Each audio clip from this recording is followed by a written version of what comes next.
Good morning, everyone.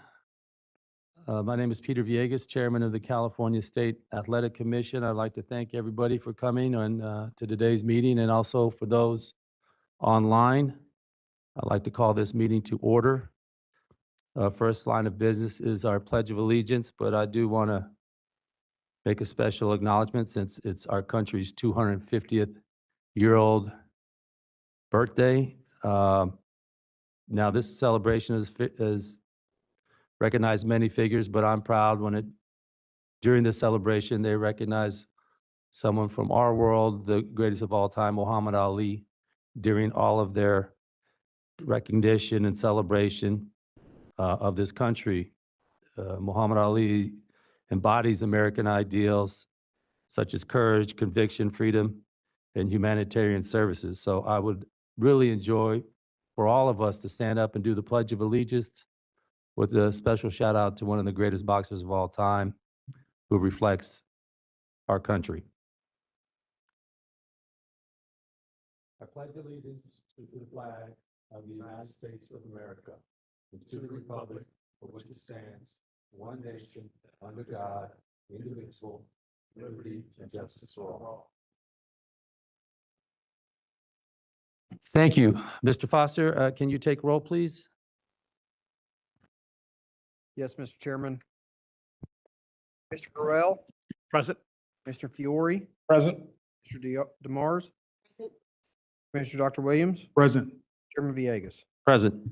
Sir, 5-0, we have a quorum. Commissioner Wedge and Commissioner Hendrickson are absent.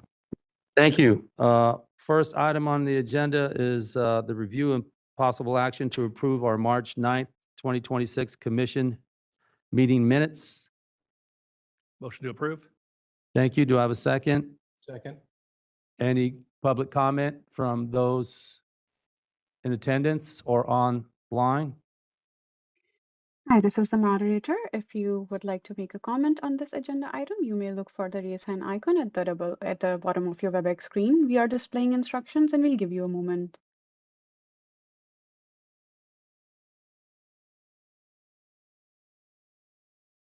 I see no raised hands. I return the floor back to you, Chairman. I'm sorry, moderator, I didn't hear you. I return the floor back to you. We don't have any comments. Okay, thank you. Mr. Foster? Commissioner Burrell, Aye. Commissioner Fiore, Aye. Commissioner Dr. DeMars, Aye. Commissioner Dr. Williams, Aye. Chairman Villegas. Aye. Motion passes. Thank you. Item number 4, review and possible action to approve the March 20, 2026 commission meeting minutes. Do I have a motion? Motion to approve. Second? Second. Any public comments from those in attendance or online? Hi, this is the moderator. If you would like to make a comment on a motion, you may look for the raise hand icon at the bottom of your WebEx screen. And if you're a call-in public member, you may press *3 to raise your hand. We are displaying instructions and we'll give you a moment.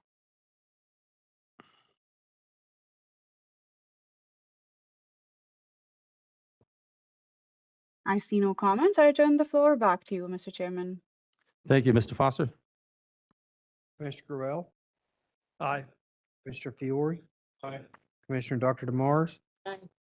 Commissioner Dr. Williams, Aye. Chairman Villegas. Aye. 5-0, sir. Thank you. Motion carries. Now I'm going to change the agenda items around for our action items, so please take note. We're going to move action item number 10, followed by action item number 9, followed by action number 8, and then action item 5, 6, and 7 will follow. So action items will go in the following order: 10, 9, 8, 5, 6, 7.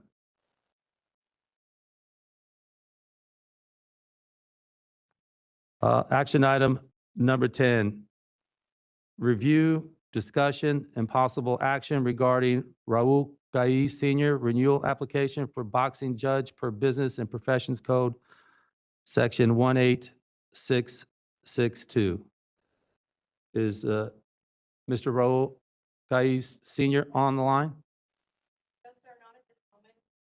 Okay, then we'll hold on that. We'll come back to that when he's on the line.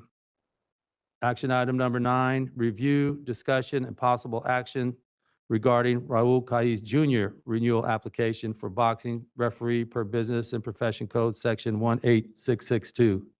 Is Mr. Kais Jr. on the line? Okay, then we'll hold on that one. Action item number 8, discussion and possible action on petition to change the decision for Cody Kerr versus Iman Williams bout on May 22nd, 2026 in Palm Springs, California. Mr. Foster? Mr. Chairman, this was a fight that was contested down at the Acrisure Arena in Palm Springs. I was present, Commissioner DeMars was present. When we saw the fight initially, it didn't, I thought it was a punch that took him out. I thought it broke his nose. Usually there's a lot of like talk about the eye right when it happens, but I think he was, I don't want to speculate, but I think he was in pretty good amount of like pain from the eye poke. And it came up after the fact that the eye poke was what got him. I talked to the referee about it, Jonathan Romero. I mean, it's pretty clear that it was the eye poke that took him out of the fight. I don't. This is a theme that I want the commissioners to understand in when we do these reviews. In my view, I think the commissioners should have clear and convincing evidence if they're going to flip a decision of a referee. And if it's not clear and convincing evidence, probably the referee's decision in the thing should probably stand.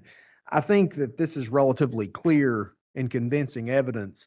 And I do believe the eye poke contributed to this bout, and I recommend that this particular bout be changed to a no contest. We have the video, sir. Sure, can we see the video, please?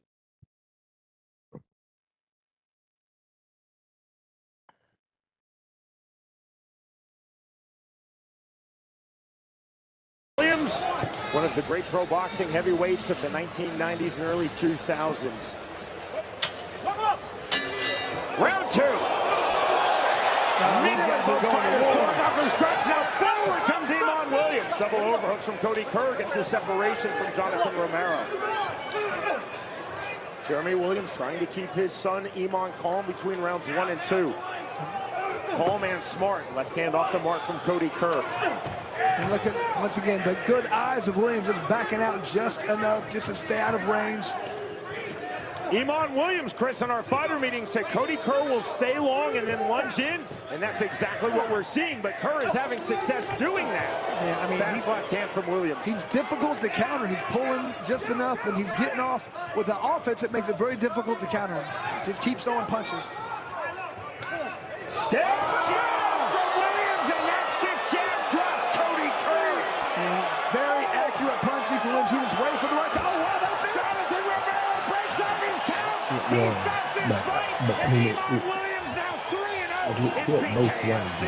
Sean, that came out of nowhere. I mean, Kerr was doing a phenomenal job, but it just looked like Williams, his eyes were seeing everything the yeah, entire you'll time. see. He was waiting for Tricia, the do right we time. have the It just took close one up? little shot. Boom. All it takes.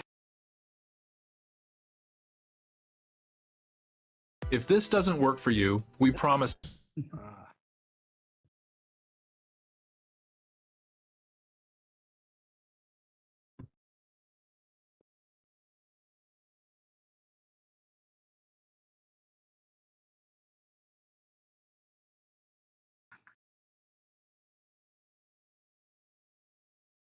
While we're looking for the, while we're looking to review the close-up, any questions from my fellow commissioners for Mr. Foster? I have a question, Andy. Is there a difference between a contributing event and the primary cause or primary event? Yeah, as you saw, that there was definitely part of that that I think was legal and part of it Right. was went in the eye. And we've never really been, I've not saw one exactly like this before. I'm sure that there is one. We've not had one in here exactly like this. But if you look at the close up and we're getting it did hit his eye. It absolutely got his eye. I think it got When you say a fist or the finger? the fingers. Okay. I think the fingers went in the eye. There's a picture of it. It's in your. I think Yeah, it's in the packet, you can see definitely the finger in the eye. You see here in the packet. Yep. Landing the beautiful jab and getting the round number 2 knockout. Here's Jeff Houston. Ladies and gentlemen, Okay, thank you. Any questions for Mr. Foster on this, or? Hearing none? Mr. Foster, your recommendation? I believe it was an eye poke that contributed to the end of this bout, And Andy, your recommendation is to make this bout a no contest. I make a motion to change the outcome of this bout to no contest. Thank you, Commissioner Guerrero. Do I have a second? Thank you. Any public comment from anyone in attendance or online? Hi, this is the moderator. If you would like to make a comment on this agenda item, you may look for the raise hand icon at the bottom of your WebEx screen. And if you're a public member or call-in public member, you may press *3 to raise your hand. We do see a comment. Jonathan Ramoro raised a hand. Jonathan, you can click on the unmute to make a comment. Thank you. Good morning, member of the commission. This is Jonathan Romero. I was actually the referee for the bout. Just wanted to come on, let you guys know that what happened there. I did submit a letter for your guys' review. Hopefully you guys had that and had time to review that over. Just give you a couple of quick things on that letter for the events that happened there. As the event took place in the second round there, from my position, I thought I had saw something, but I wasn't 100% sure it was an eye poke. On the review of the video, I did clearly see that the punch was thrown with the fingers extended. So that was the foul in itself. And at that high speed that they were throwing those punches at, it was missed by me. It was missed by everyone in attendance there. So I do believe that the cause of the extent of the damage was from the index finger entering into the eye there. And I do agree that a no contest should probably be determined in this situation. If you have any questions, I am here to answer them. And I turn it back over to you guys. Thank you, Jonathan. Any questions for Mr. Romero? Okay, thank you, Jonathan. Any other public comments, moderator, from those online? Hi, this is the moderator. If you want to make a public comment, please click on the raise hand icon at the bottom of your WebEx screen. We are displaying instructions and we'll give you a couple of more moments. See no comments. I return the floor back to you, Mr. President, Mr. Chair. Thank you. We have a motion and a second. Mr. Foster, can you take the vote? Yes, Mr. Chairman. Commissioner Gruelle, Aye. Commissioner Fiore, Commissioner Dr. DeMars, Commissioner and Dr. Williams, Aye. Chairman Villegas. Aye. Okay. Thank you. Motion passes. The contest will be changed to a no contest, correct? Yes, sir. Thank you. Item number 5, discussion and possible action on petition to change the decision for Danny Martinez versus Ethan Morales bout on May 2nd, 2026 in Long Beach, California. Mr. Foster? Yes, Mr. Chairman. This was also, this bout, coincidentally, and this wasn't on purpose, Jonathan Romero does a lot for us, but this bout was refereed by Jonathan Romero. And part of the argument with this particular bout is some back of the head shots and a fence grab In my view, Jonathan Romero contested this bout correctly. He gave warnings, but this was in the heat, in the course of the fight moving forward. We have the video. I believe that this bout was officiated correctly. I mean, hindsight's 20/20. There's probably things that you could do differently, maybe. But I don't know what exactly that you do differently when the guys, when they're moving, because both people are moving. And we have the video for the commissioners to review. Can we see the video, Patricia? Quick start there by Morales. Morales in the southpaw stance. Ooh, that leg caught off that kick, and quick level change there. And Martinez told us flat out, I'm going to pressure him, I'm going to tire him out, I'm going to take him down. Morales quick start grabbed here. that fence. He still was elevated. Jonathan Romero stepping in. A very strong warning, does not take a point. And you know what? That really worked out well for Morales because he was picked up. He was up in the air. He's going to be on the floor here, and he didn't have to take the impact of that slam. It was certainly going to be an emphatic start for Danny Martinez. But as you heard Jonathan Romero say, do not do it again. Exciting start to this bantamweight bout to kick off A1 Combat California 35. And once again, down goes Morales. Ooh, got to be careful with that elbow, too. Yeah, that elbow went to the back of the head of Martinez. And now he's trying to capitalize here. It is Martinez that finds himself on bottom. Nice transition by Morales. And he is landing some right hands on Martinez, who wisely... Oh, trying to go for a leg attack here. Absolutely. Got to be careful with this position. Doesn't want to leave himself vulnerable to strikes. Martinez feels like he is better in every aspect, especially on the ground. And he's looking to take advantage as Morales continues the ground and pound here. Bails on that heel hook attempt. See if Martinez can induce a scramble here. Morales trying to capitalize. We'll see if he tries to take the back. He's got one hook in, does Morales, and now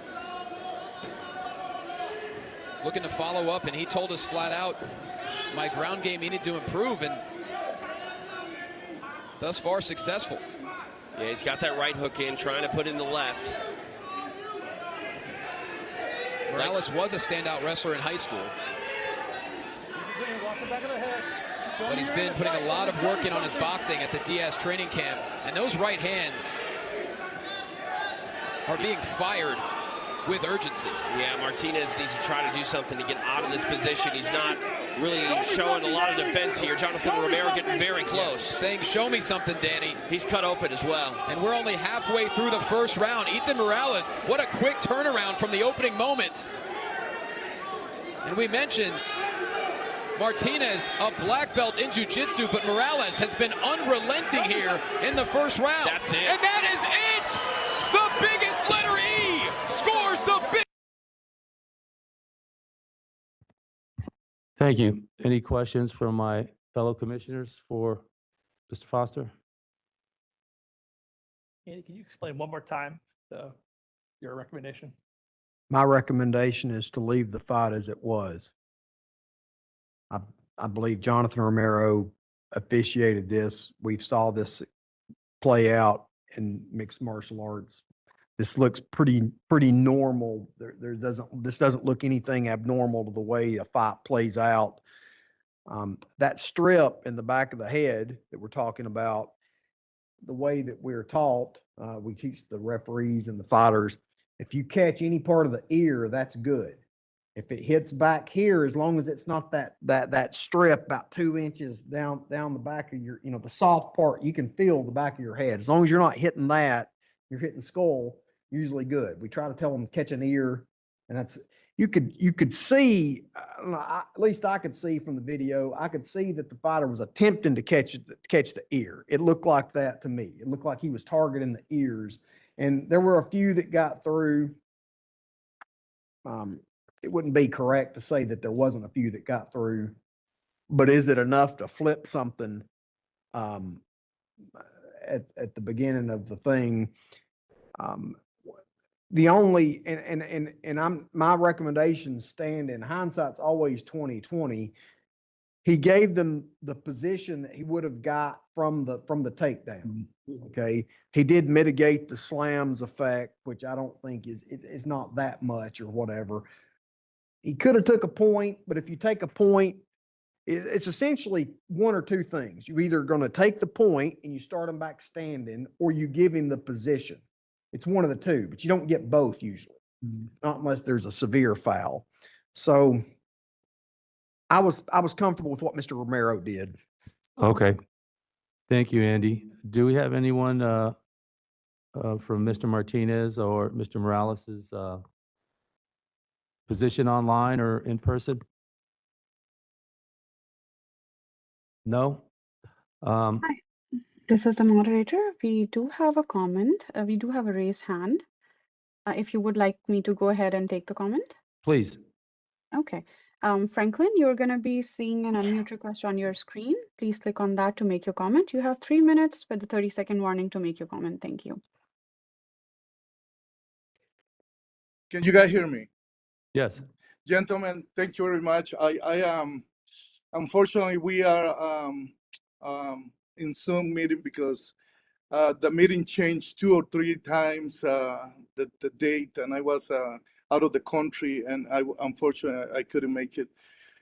But if you, I have been reffing, I don't know, but maybe you guys see what I submitted. I have been reffing for 27 years, even before the State Athletic Commission was involved in martial arts. I have been reffing and competing and MMA. I have been running my academy for the last 16 years. I ref for Camel since 2015. I am really very familiar with what is happening. And it's the first time in 27 years that I asked the commission to review something, because sometimes it's hard, because I don't want them people to think we are complaining because we lost the fight.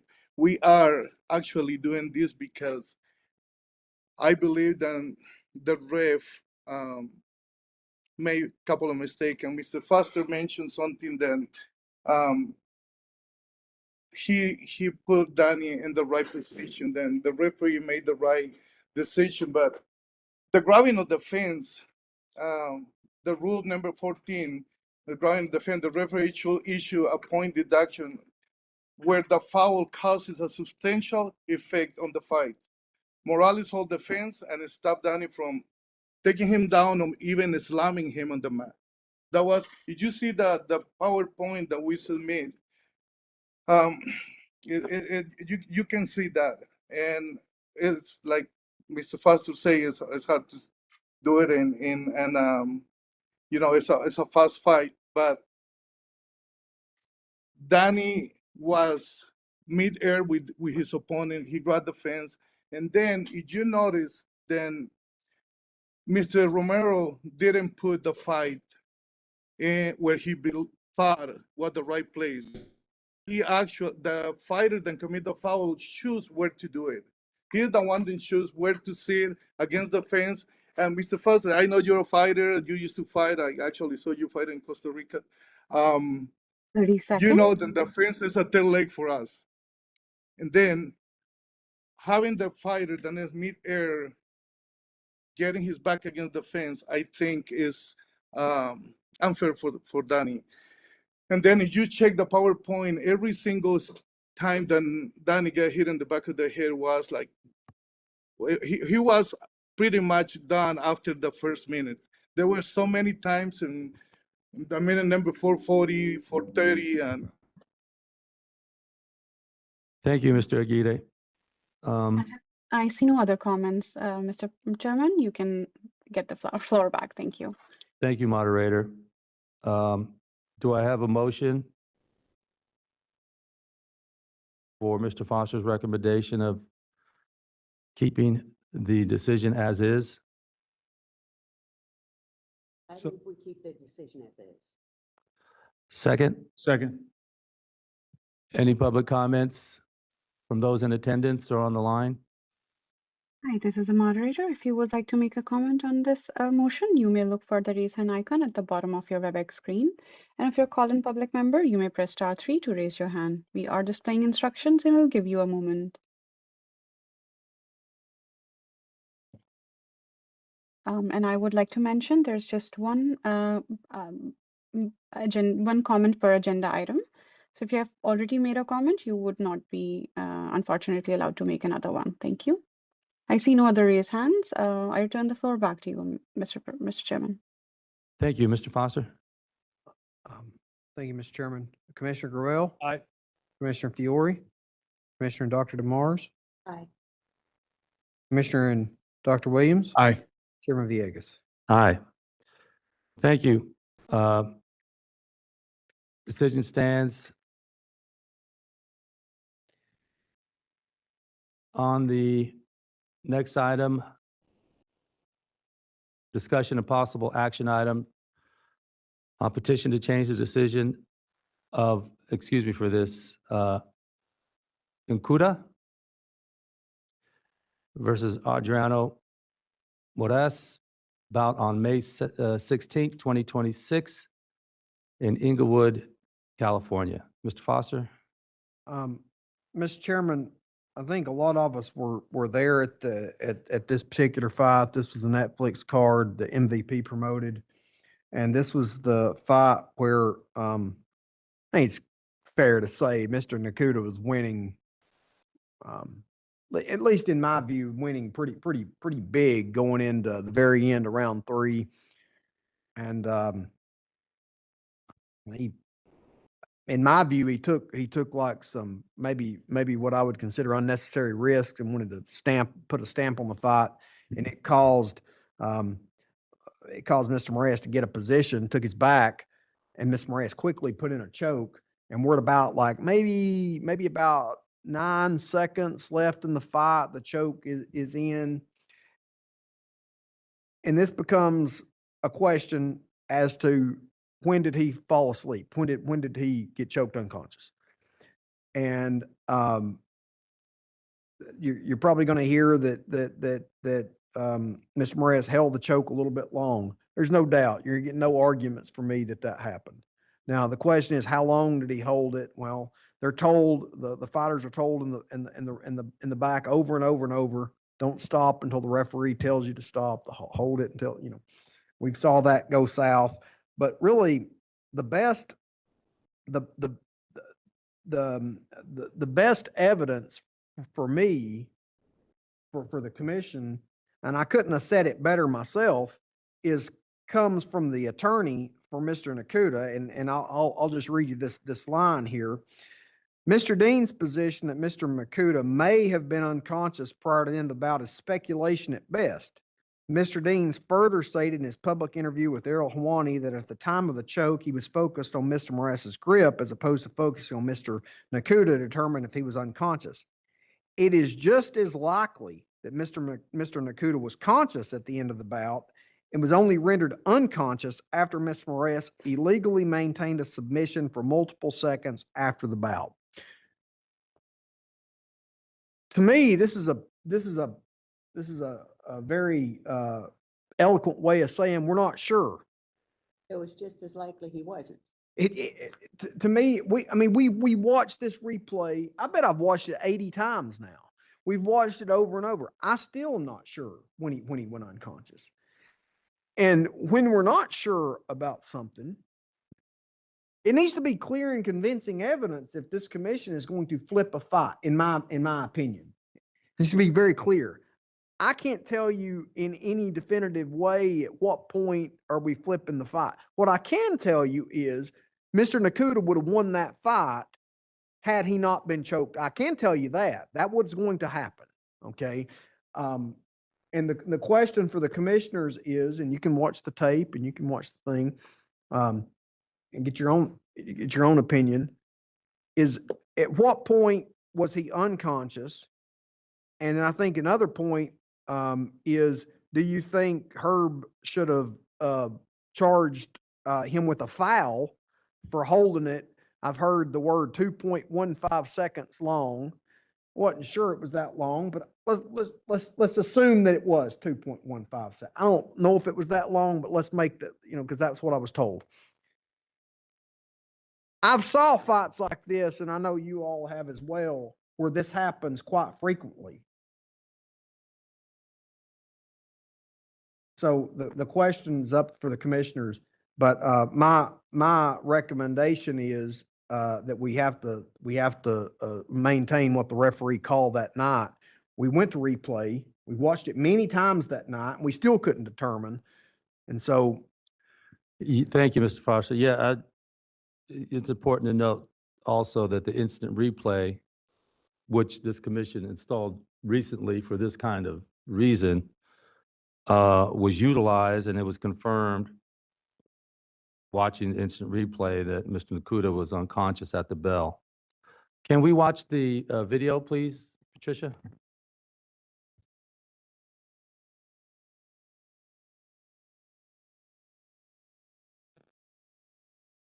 Ending all the red.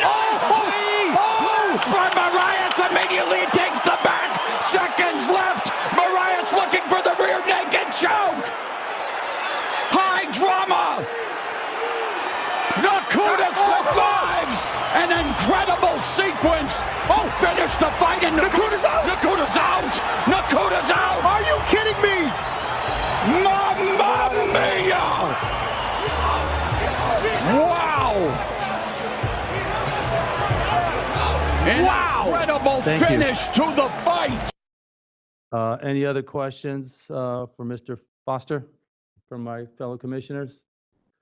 If not, anyone in attendance that'd like to speak on this issue? Mr. Nakuda, you're here. Would you like to make a statement? If so, come on up to the mic, and you can introduce yourself. My name is... Up on this one, Mr. Nakuda. I'm sorry. Our apologies. Sure. Thank you.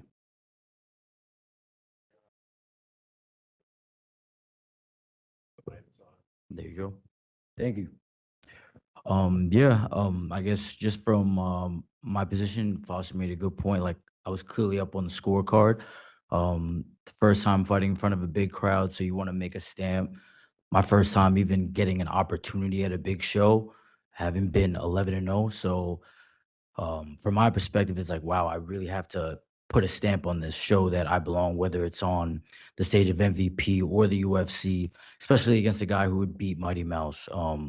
So from my perspective, yes, I took the risk. Guy gets to choke in late. But from my perspective, I'm fighting it. Obviously, he's got one arm trapped. I have my left hand fighting the grip. If you see on the film as well, as you zoom in, my eyes are squinting, my eyes are moving when the bell sounds. And from my perspective, I hear the bell. I mean, obviously, it's up for you guys in the commission to decide, but I think the one clear thing here is Moraes did hold that choke for the extended amount of time. And for anyone who has grappled before at a high level or at any juncture, you know that when you've held the choke in for a requisite amount of time, every second counts. He got the choke in 9 seconds. We're already 9 seconds in, and Herb gets his hands on him. And while Herb is prying his hands off, he's still holding the choke.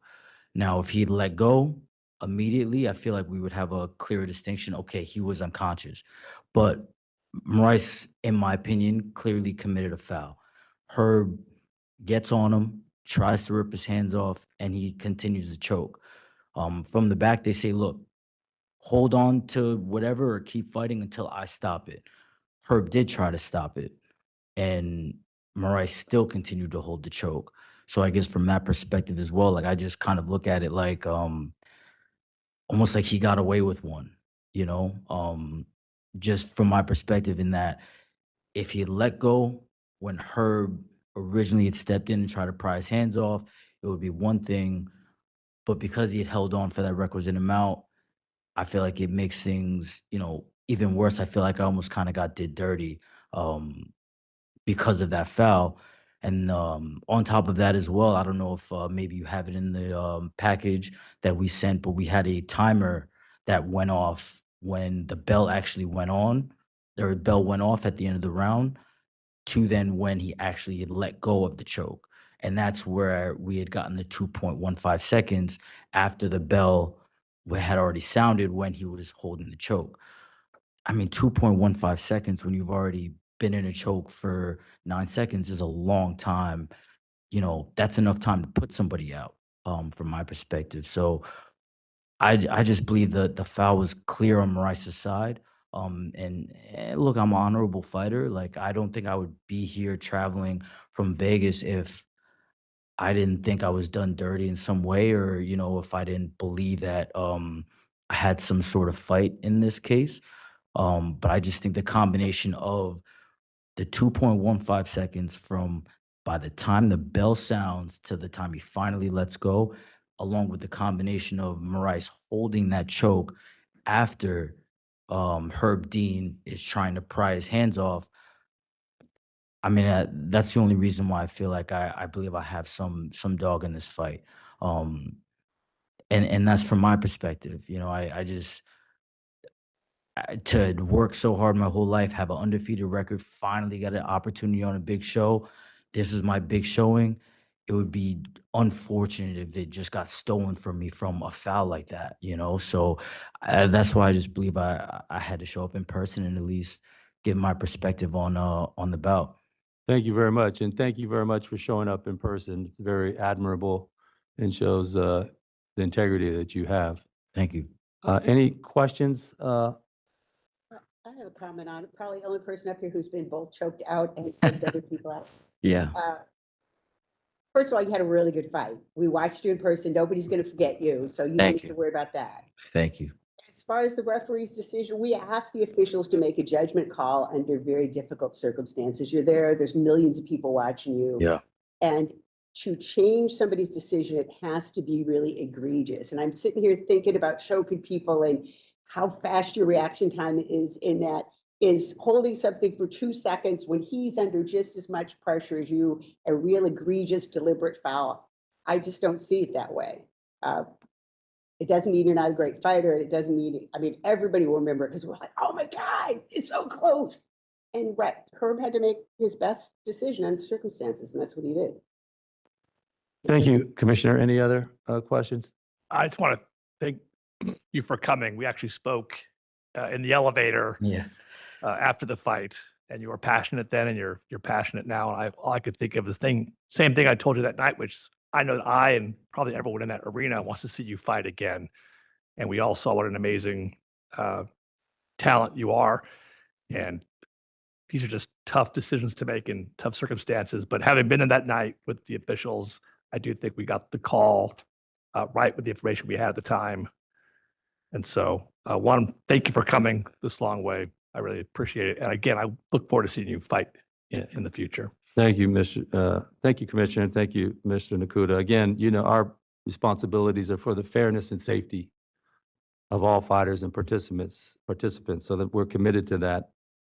And that's, you know, really something we always focus on, so that you can go on and fighters can go on and fight again. Mm-hmm. And we see you in tremendous opportunities in the future. Do I have a motion to maintain the decision based on the referees, maintain the referee's decision and to stand? Do I have a decision for that? I mean, a recommendation? I would move to keep the decision.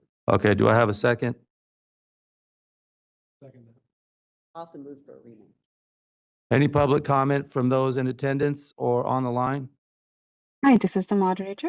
We do have a public comment. Lance, you're going to be seeing an unmute request on your screen. And you'll have 3 minutes with a 30-second warning to make your comment. Thank you.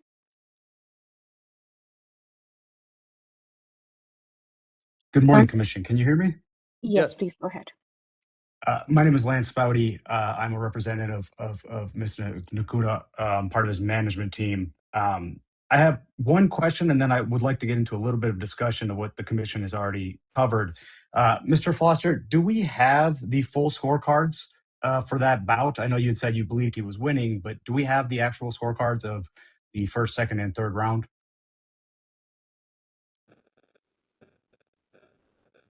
Yes? And based off those scorecards, he would have won the fight correct if it Yes. would have went to the cards. Okay. That's useful for this discussion. I think one thing that is important to note is if you watch the replay, Herb didn't actually stop the bout. The bout concluded at the bell. That is when Herb moved in to remove Mr. Moraes' hands, and he didn't wave the bout off. So in my opinion, the bout had concluded and it should have went to the scorecards. It is at that point that California initiated the replay review. So I agree with you, Mr. Foster, that there needs to be definitive, clear, convincing evidence essentially to overturn a bout. In this case, I think that the bout was actually overturned that night after the conclusion when they reviewed it, and that's when you guys made the call. So when you're having this discussion of, okay, we need to overturn the bout, it is my position that the bout had concluded, and then upon replay review, that is when the commission came in and said, oh, well, we actually think that he was unconscious prior to the conclusion of the bout. If that was not the case, then Herb would have stepped in, stopped the bout prior to the bell, or even at the bell, he would have waved the bout off, which he did not do. So I would like there to be some consideration from the commission that this bout has actually already been overturned from what the initial decision of Herb was. Thank you for your comments, sir. Any other comments, moderator? Hi, this is the moderator. We do not have any other comments. Thank you. Okay, thank you. We have a first and a second. Mr. Foster?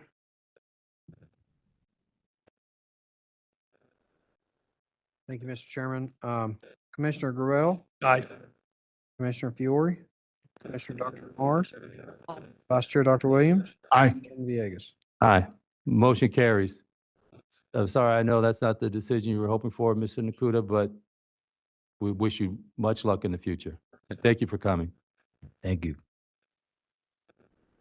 Next agenda item is discussion and possible action on petition to change the decision of Kevin Mosqueda versus Rennie Mastrapa bout on May 30th, 2026 in San Diego.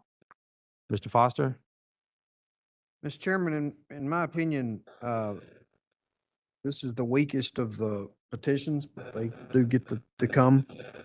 Because this has to do with if then this would have happened. And essentially, this is talking about the difference between a slip and a knockdown. And then you've got to extrapolate what the judge's scorecard would have been if the knockdown had been counted. Ergo, it would have made the score, made the fight different. And I don't know that you can do, I don't think that you should be extrapolating down the line. For the first thing is I can't tell for certain, again, using the replay, what caused this to happen. I think our referee got it right, I think. But again, it was kind of like a combination of the thing, the punch hit, and I think maybe their feet got tangled and it caused the guy to fall. Okay, that's probably what happened. But we've had these before in front of this commission, and I just, again, we can watch it. I'm not sure. It's hard to tell. We've watched it a lot of times. I think we've just got to stay with where the referee called it at the first time, especially on this one. This is a if then this would have happened. Thank you, Mr. Foster. Can we see the video? Thank you. Okay, thank you.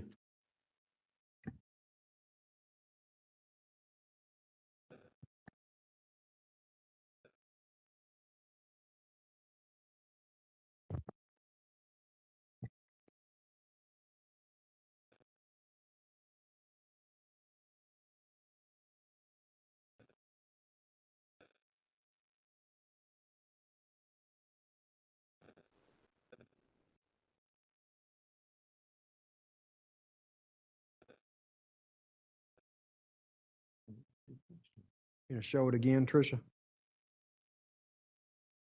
Saying that the punch should have been a knockdown and not a slip.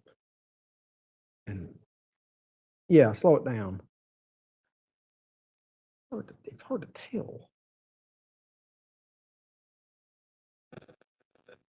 Maybe, maybe not.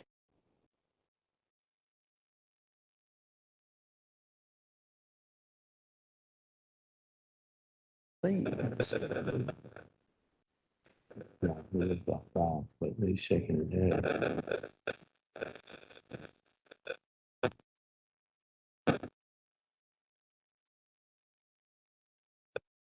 Hit him. I think you hit him pretty good. Hard. I mean, Any questions from my fellow commissioners for Mr. Foster?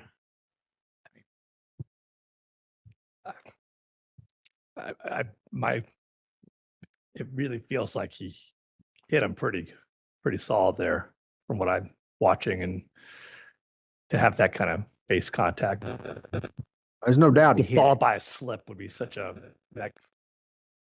Well, I think the argument was David's making that their feet were connected. If you go back and watch, their feet did hit. Or their legs, whatever. Does anyone need to see the video again? Can we see it one more time, Patricia?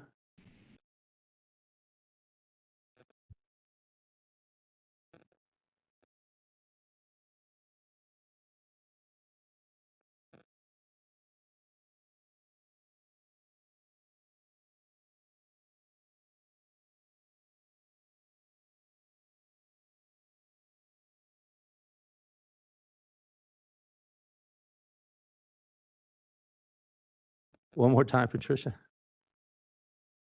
Peter just likes to watch boxing. Yeah. He did get hit. There's no doubt Okay. about Thank you. Is anyone here from either side, either in person or online? Okay. Good morning, Commission and Mr. Foster. This is David Sullivan here. Hey, David. May I speak? Sure. So on this particular bout here, I was in a great position to see the action that was going on, and I could clearly see Mosqueda lunge forward with his right foot and step on the opponent's left foot. That created the knockdown. It had no effect of him getting punched at all that knocked him down. It was him stepping on his foot. As you could see, the opponent was trying to get out of the way, but the foot stepping, Mosqueda's foot stepping on the opponent created the knockdown. It was not the punch that created the effect on it. Any questions for the referee from the fellow commissioners?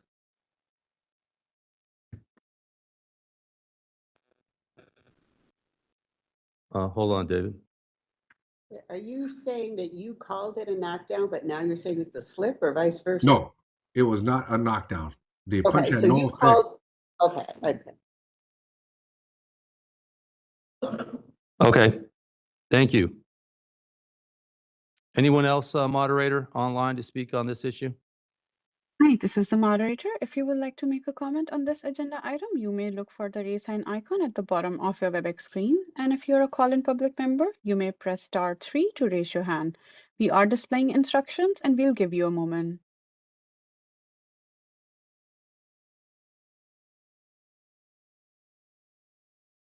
See no comments, I turn the floor back to you, Mr. Chairman. Thank you, moderator. Do I have a motion on this item? Andy, can you give your recommendation one more time? My recommendation is, because I couldn't tell exactly what happened after I watched it over and over and over. I think he probably did step on his foot. That's but I couldn't see. You couldn't see down that. My recommendation is the referee's decision should stand. I make a motion for the referee's decision to stand. Thank you, Commissioner. Do I have a second? Thank you, Commissioner. Any public comment from those in attendance or online? This is the moderator. If you would like to make a comment on this motion, please look for the raise hand icon at the bottom of your WebEx screen. And if you're a call-in public member, you may press *3 to raise your hand. We are displaying instructions and we'll give you a moment.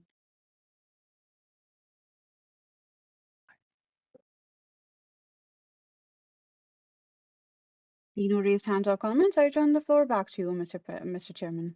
Thank you, moderator. Mr. Foster? Yes, Mr. Chairman. Commissioner Gravel, Aye. Commissioner Fiore, Commissioner Dr. Demars, Aye. Vice Chair Dr. Williams, Aye. Chairman Villegas. Aye.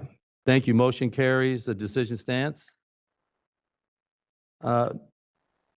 Next item on the agenda was going to be item number 10, review and discussion of and possible action regarding Raul Kais Senior renewal application for boxing judge per Business and Professions Code, Section 18662. Mr. Kais Senior has submitted the application. Hello. Yes. Is this Mr. Kais Senior? Yes, good morning, Commissioner. Good morning.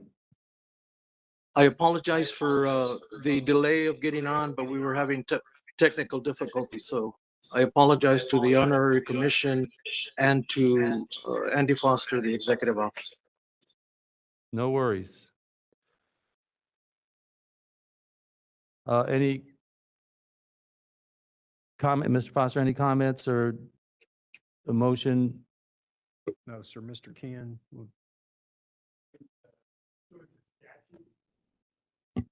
Pursuant to statute, the executive officer has presented this application to the commission for the commission's consideration. Okay.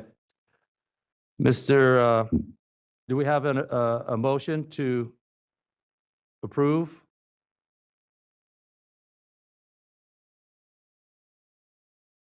Are there any questions from any of our commissioners? Is this typically how this process works, where Andy brings all these are brought to the commission to be approved? No, it's not. The executive officer has the discretion to act on all applications, including renewals such as these. And in this situation, there's somewhat of a history between the parties, and I believe the executive officer felt it was most prudent to have the commission review the application that's included in the meeting materials and have the commission itself move to approve.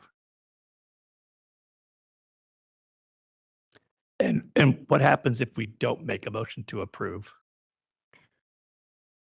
If nobody makes a motion to approve, what happens then? If it will be left to the applicant to take whatever action the applicant feels necessary, which could include going to court and forcing this commission to either approve or deny the application. So we have need to two make a choices. decision. Okay. And again, just to be clear, this is simply for the application. Does he meet the qualifications to become a judge, or I'm sorry, to become a licensed official in California? And on item 10, it is simply to be a judge, not a referee. Say that again? On item 10, For Mr. Kais Senior, the application is to be a judge only. does he meet the criteria to be a judge only? That's all. I will note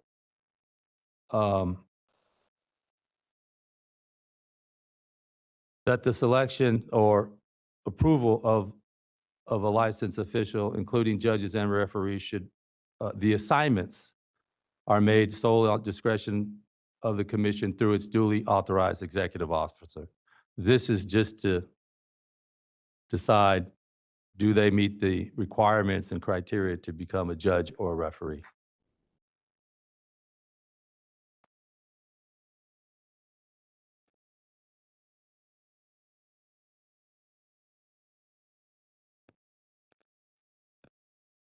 Is there a motion, or do we have any comments? I have to pull out the documents I downloaded because it's not working on my iPad here. Yeah, mine either. Pardon? I can't see. Commissioners neither? I'm sorry, Commissioner? On this iPad, I can't see the Oh, documents. okay. I'm having a hard time seeing the item. As I recall, wasn't there some question about one of the criteria is like professional behavior or something like that? Or am I mixing it up? Like Let me go haywire. pull up that. I'm not able to see it.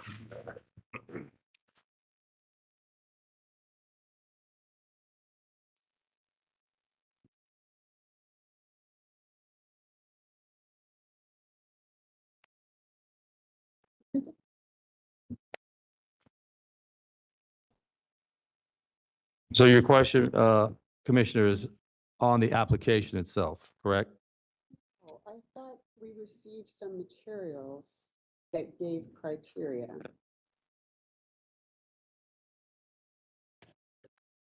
Feel free to update. It's like- Yeah, after like item 8, the documents on the iPad just weren't loaded.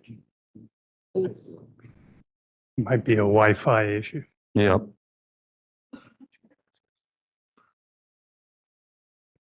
And the commissioner may be referring to a rule and statute, 390 being the rule, and I'm not finding the statute right away, but it refers to violations of law or conducting themselves at any time or place in a manner deemed by the commission to reflect discredit to boxing. And I believe the statute references discredit to the sport.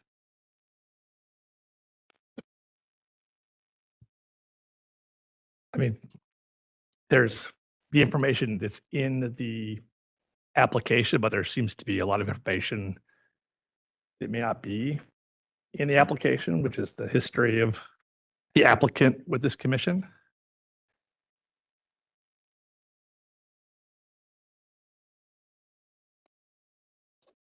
Are you referring to the section 6 and other licenses?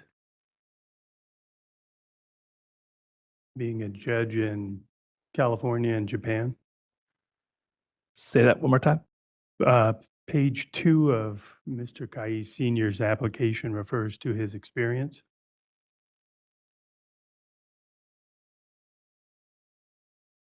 I want to make sure I'm looking at the same thing you're looking at. Section 6, license information.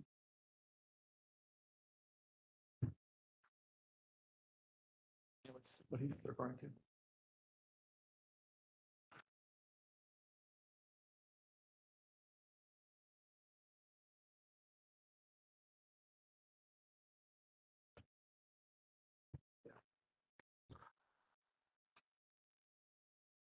Counsel, on the application, besides the questions asked, any previous interaction with CSAC is relevant or irrelevant? The only relevant history would be on the license itself. And the reference in the license is that there's been no suspension, revocation, or fine by, I believe, either this commission or any other state, and no pending investigation or action, and no previous disqualifications. So we issued a license to be a judge in March of 2025.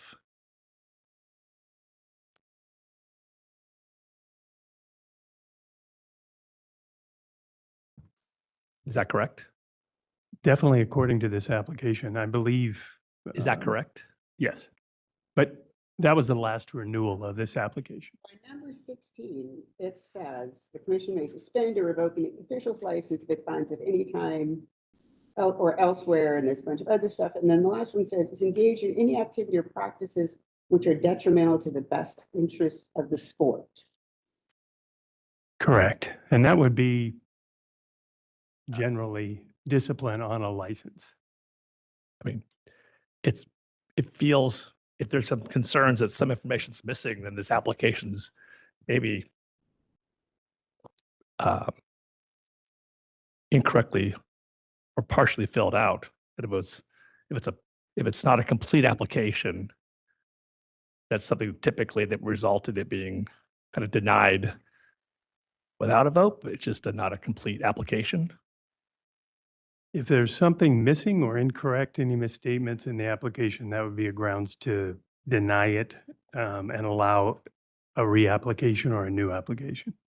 I'm not familiar with any omissions or incompletion with the Cayce Right. Senior. So nothing has been left out. The application has been completed as requested and factual. And this is simply to decide whether we would grant Mr. Cayce Senior a renewal application to be a judge. This does not make any entitlement or decision on assignments or activity as a judge. Just can he be a judge? Does he meet the qualifications to be a judge? Who's Ray? Is it- Reading this letter again from Ray Corona.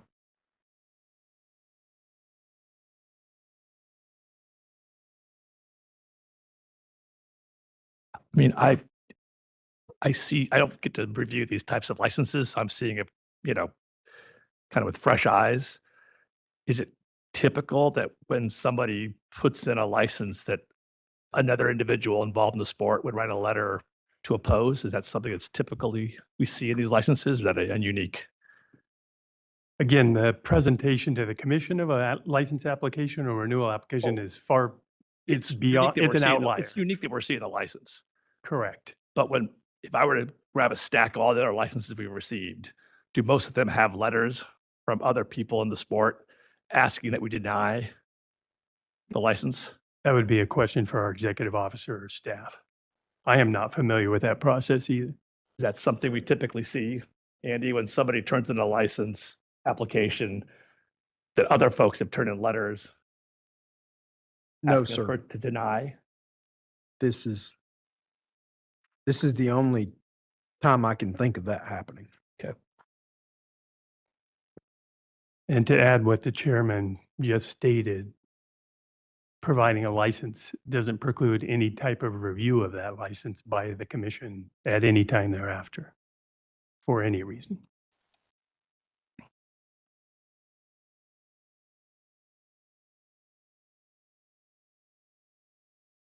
So again, to be clear, does the individual meet the standards and requirements for a license? That's it. It doesn't. Did you guys hear me, fellow commissioners? But I still go back to item 16 where And it 15 as says, well, both 15 and is 16. engaged in any activity or practices which are detrimental to the best interests of the sport. But as the council mentioned, any licensed official, right now, he does not have a license? Does have a license, no. I believe his license was extended through the date of this hearing, so the commission could Okay. consider it.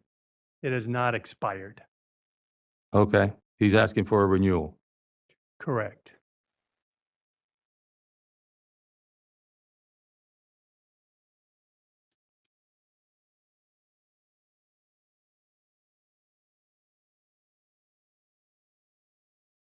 Well, we have two parts in here. There's a second one also about discredit to the sport.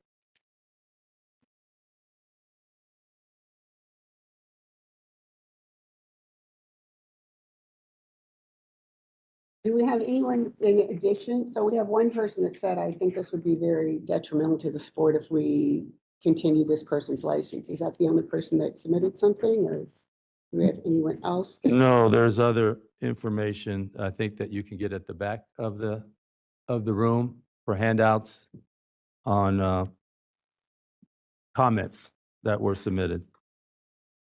We may have public comment, and one of the commenters has submitted a package of written documents. It's in the back and will be available online Are you talking? in the are these manila the file. articles? I mean, were you looking? Tricia, can I ask a question? Are these printouts from all? Okay, I'm going to, as we're reviewing some material, Mr. Kais, Senior, any comment? Yes, I'm just waiting for somebody to explain to me what detrimental things are in my career or that I've done to not deserve to get my license after being licensed for 40 years. What discredit to the sport are we talking about? I mean, somebody just writes a letter accusing or just making general comments, and all of a sudden that letter is, technically being used as a, let's double check this situation, so on and so forth. We also have to remember who wrote the letter. What qualifications does that person have? So I don't understand. I'm confused. All I've done for 40 years is show up to the fights, mind my manners, say hello to everybody, acknowledge people. And once I get my scorecards or my sheet of who I'm going to be refereeing, I kind of go to the side, get away from everybody, and do my function, which is look at the fights I have, think about what I'm going to do, think about how things might end up happening during the fight, so that way I'm prepared, give instructions, and essentially part of the problem I think that this gentleman has is that he wants me to hang out with the boys and so on and so forth, and that's not me. I'm a Okay. professional, and I want to do my job, and God willing, everything comes out okay, and then go home. All right. Thank you, Mr. Kais. Any questions? I get back to item 15. I think that's what Commissioner DeMars, was that what you're referring to, item 15? In the box where you have to initial who conducts himself or herself at any time or place in a manner which is deemed by the commission to reflect discredit to the sport. And I do have a lot of background knowledge on this individual's interactions with this commission over the years, which I think did reflect discredit this commission and our ability to, go about our businesses regulating the sport by putting massive financial pressure on the commission to take our professional staff hundreds and hundreds of hours away from their duty to deal with one case. And so it seems, according to item 15, this applicant is not eligible to receive a license. And so based on that, I would make a motion to not approve. Ladies and Council, gentlemen, can I just make one more statement, please? Hold on a second, Mr. Kais. I want to get a clear definition. Is there a definition between the commission and the sport? Discredit to the sport, does that include, is deemed by the commission to reflect discredit to the sport? Does that also include the regulatory body of the sport? I would caution against that interpretation. I think the licensure is based on your professional qualifications, and the discipline on a licensed official, to the extent they're deemed to be dishonest or performing acts that are detrimental to the sport itself. And in California, like it or not, filing a lawsuit is a protected action, and as horrible as things were and as well as they turned out as they could be, that should not be a criteria for denying licensure. And again, we're not talking about later actions on the license or assignments and whether or not manners and getting along and honesty. Those all come into, I believe, the executive officer's discretion when making assignments. Right. John, Okay. you give us legal advice I do. as to how we do our votes. Isn't that the advice typically given in a closed session environment? Yes, Is there any way we could go into a closed session right now to get that advice from you? we'd have to agendize a closed session. We couldn't do it today. Correct. Okay. We could do it today, Could not do it but right not now. do it today. Okay.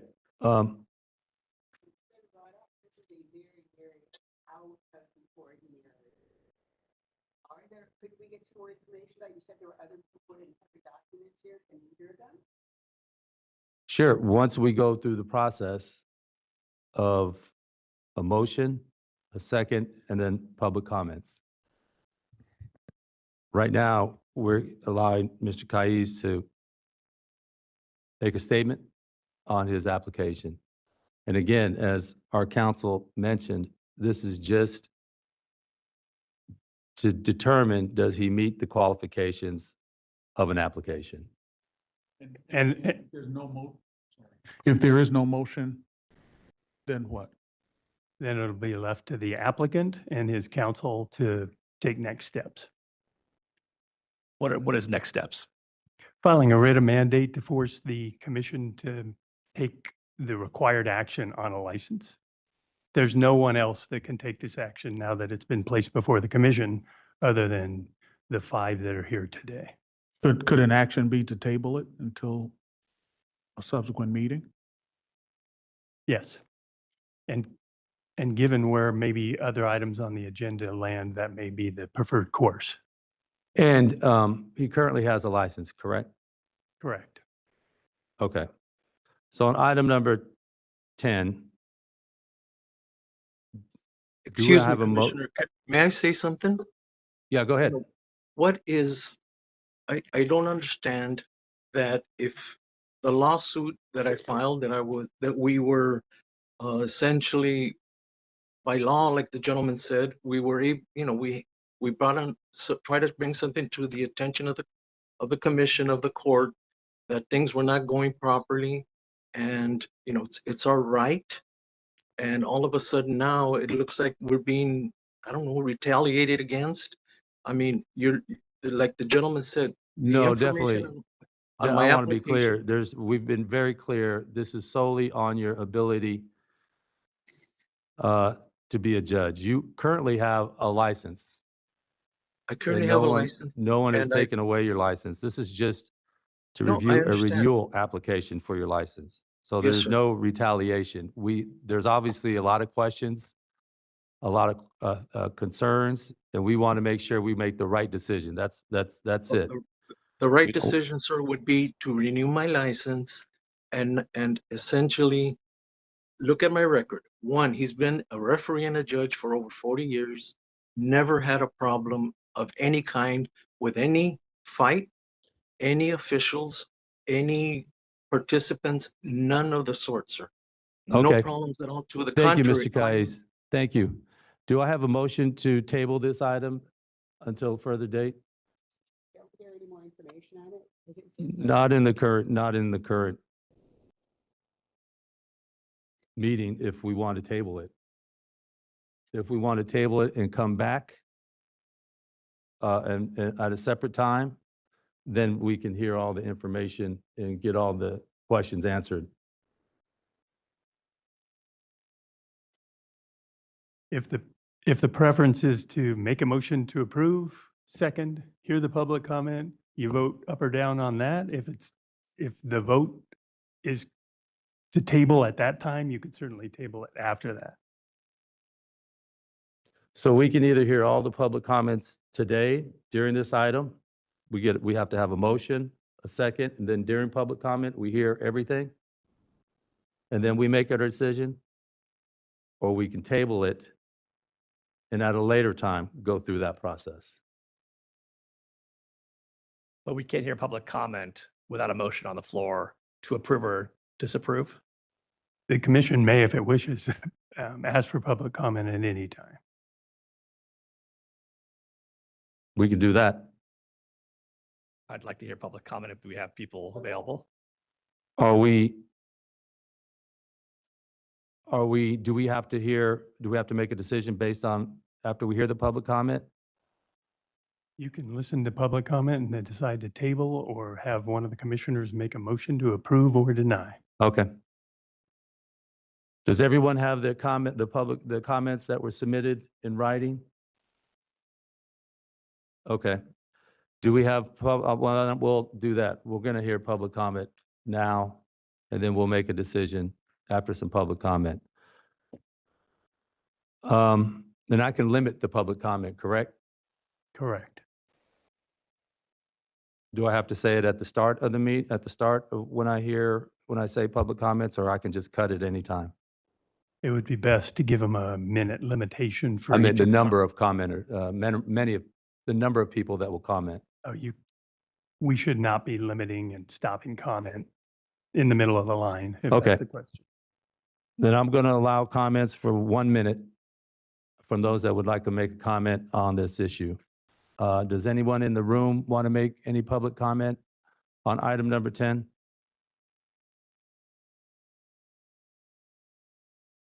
Commissioner,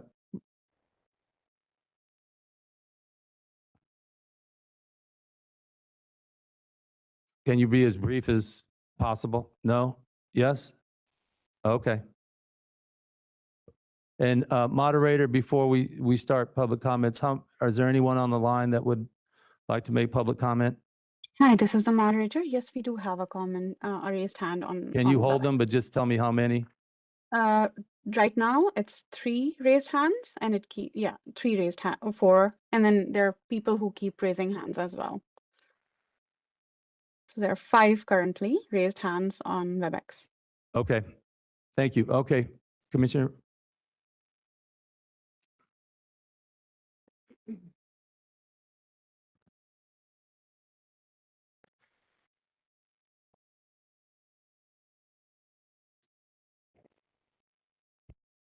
Good morning.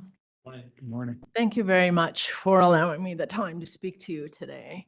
Some of my comments will also be applicable to the next agenda item. Nevertheless, I'll make it as brief as possible. So a state athletic commission inspector, a boxing official, and a ringside physician walk into a bar. The bartender says to them, "What are you doing here? Did you have another event?" And the inspector says, "I'm at every event. I am the most indispensable person at any event. I do the weigh-ins, I do the walkouts, I do the testing, I do the payouts, I do everything. This event could not happen, were not for me." The boxing referee rolls his eyes and says, "That's not true. I am the third man in the ring. I am the final say. And I am the sole arbiter. I am the most indispensable person in this event." The ringside physician, I'll tell you later what he says. This is how it was in 2012 when Andy Foster was hired. The inspectors didn't like each other. Ringside physicians didn't like the inspectors. Inspectors didn't like them. The officials didn't like anybody. They didn't like each other. And on top of that, at that time, we had enough money in the bank to cover maybe 2 weeks of overhead. And on the horizon, there weren't a lot of events coming to us. When I was appointed 7 months later, things were not that much better, marginally better. So my husband and I spent our own resources. We traveled the country, we traveled to Europe, we traveled to Asia, and we very humbly asked the stakeholders to bring some events back. But mostly we asked them, and including in meetings with Andy and the stakeholders in California, how can we better serve you? Because that's what people had forgotten at the time. This is an industry of service. We're supposed to protect the fighter. We are supposed to protect public trust in us. And we're supposed to protect competitive fairness. So I thought we needed to take a multi-pronged approach. Of course, we needed better protocols, better regulations, better legislation, better policies, better rules.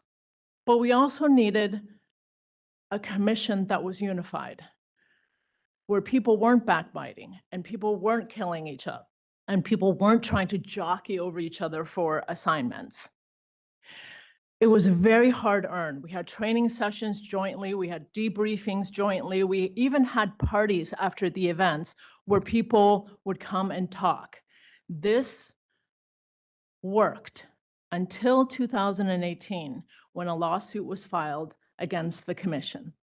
This lawsuit claimed very specifically that these officials were not assigned, were not properly assigned, and because they were not properly assigned, and for some reason they were being retaliated against, that is a term that is being used over and over again, they, quote, have lost income from fights, especially championship bouts in California that should have been assigned to judge or referee by this plaintiff.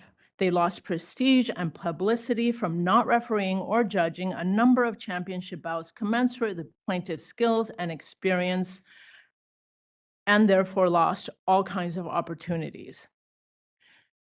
Okay. Ironically, Okay, Commissioner, we appreciate, we have to be respectful of the time moving forward, but we got the gist of the comment. well, sort of, because ironically, Well, we're going to have to move forward to the other ones, but you can come back and comment on the next agenda item if you okay, like. then I'll finish with the next agenda. Okay, thank you. Mhm. Moderator, anyone else online? Hi, this is the moderator. We do have comments. I just want to make sure, how much time are we giving? It's 1 minute, right? 1 minute. Okay, got it. And with the 30-second warning. This is Ray. Ray, you're going to be seeing an unmute request on your screen. Please click on that to make your comment. You have 1 minute with a 30-second warning to make your comment. Thank you. Good morning. Good morning.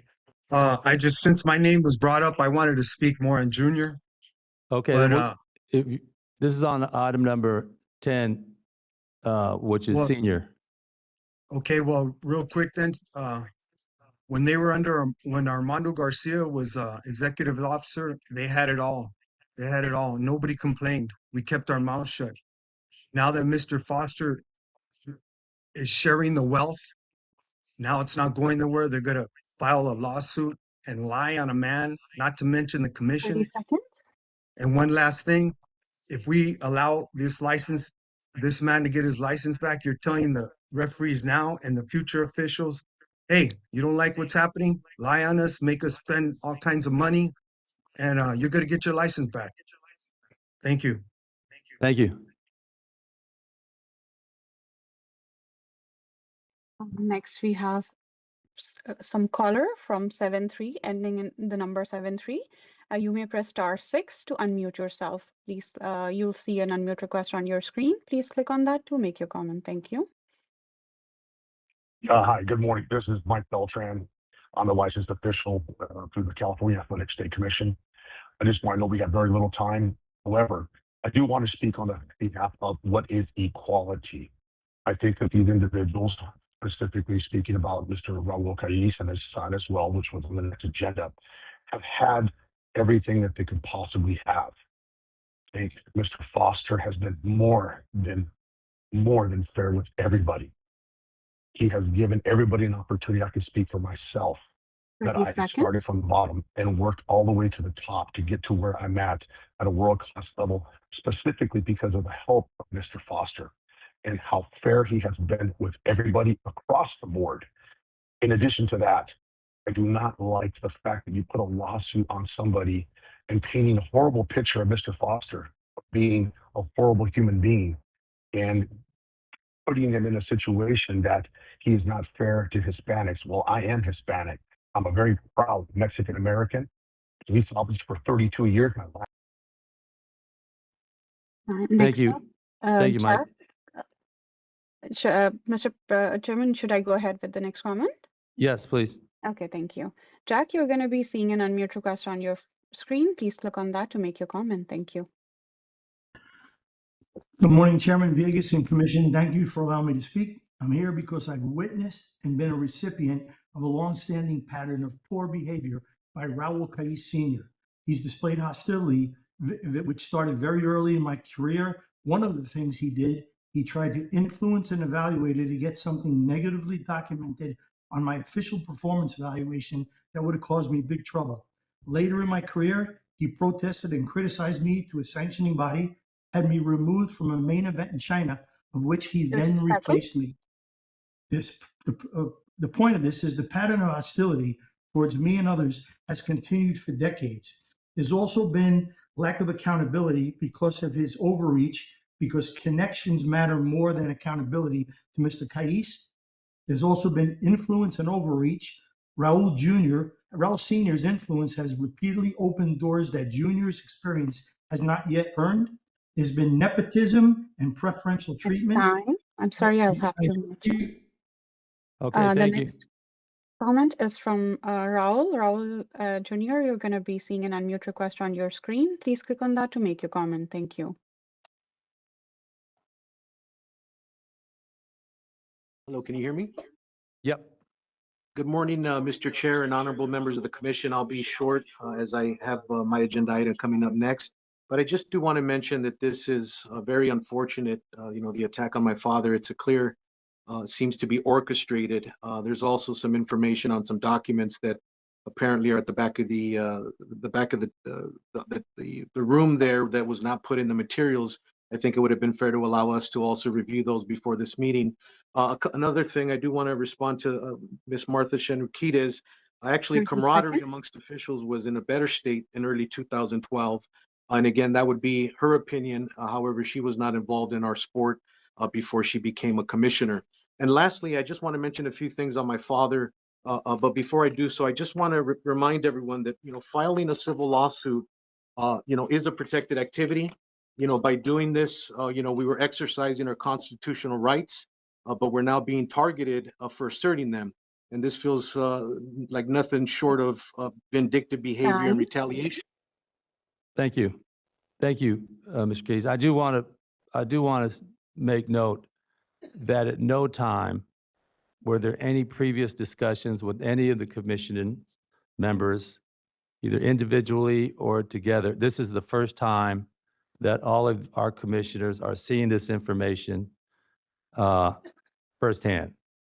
So I just want to make sure that it's addressed, that there has been no target or no strategy.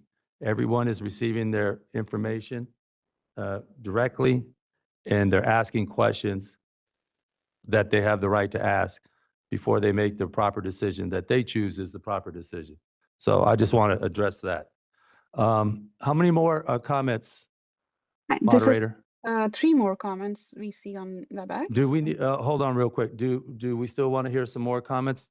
Okay, let them go. Okay. John, you're going to be seeing an unmute request on your screen. Please click on that to make your comment.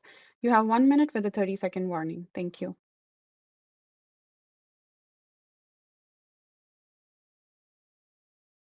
John, if you are speaking, you're still muted. I have sent you an unmute request. Please click on that. Oh, got it. Yeah, yes, but can you hear me? Hello to the commissioners, Mr. Villegas, and all the commissioners. Thank you very much for having me talk real quick. I just want to make this clear. First, Raul Cais when he came on, he said something about apologizing to Andy Foster. The first thing he needs to apologize to him for is a fraudulent lawsuit. All of you have been around the boxing and MMA events that California puts on, you see the camaraderie that is there between the officials, those officials, the inspectors, the ringside physicians, everyone. That was built by Andy Foster. It was put to the test by people like Cais. So what we're asking you to do is understand that by putting them in the ability to be part of the California State Athletic Commission as licensed officials, you're putting a cancer inside of this establishment. You're putting people that are going to absolutely cause friction because of the things that they've done. Thank you very much. Thank you. We'll hear the last 2, moderator. Got it. Rugilio, I'm sorry if I'm mispronouncing your name. Please click on the unmute request to make your comment. Thank you. Yes, thank you. Can you hear me? Yes. Yes, thank you for this opportunity. First and foremost, good morning. There's been some testimony or some comments with respect to a lawsuit that has been filed, and it appears that Mr. Calles lost that lawsuit. I asked this question as a California resident and also a California taxpayer, but was there a monetary judgment for attorney's fees? And if there was one 30 rendered against seconds. him, have they made any attempt to pay that back? Because I actually do believe that that should be a component in your decision with respect to the overall person. Thank you. Thank you. We have Roy. Roy, you're going to be seeing an unmute request on your screen. Please click on that to make your comment. Thank you.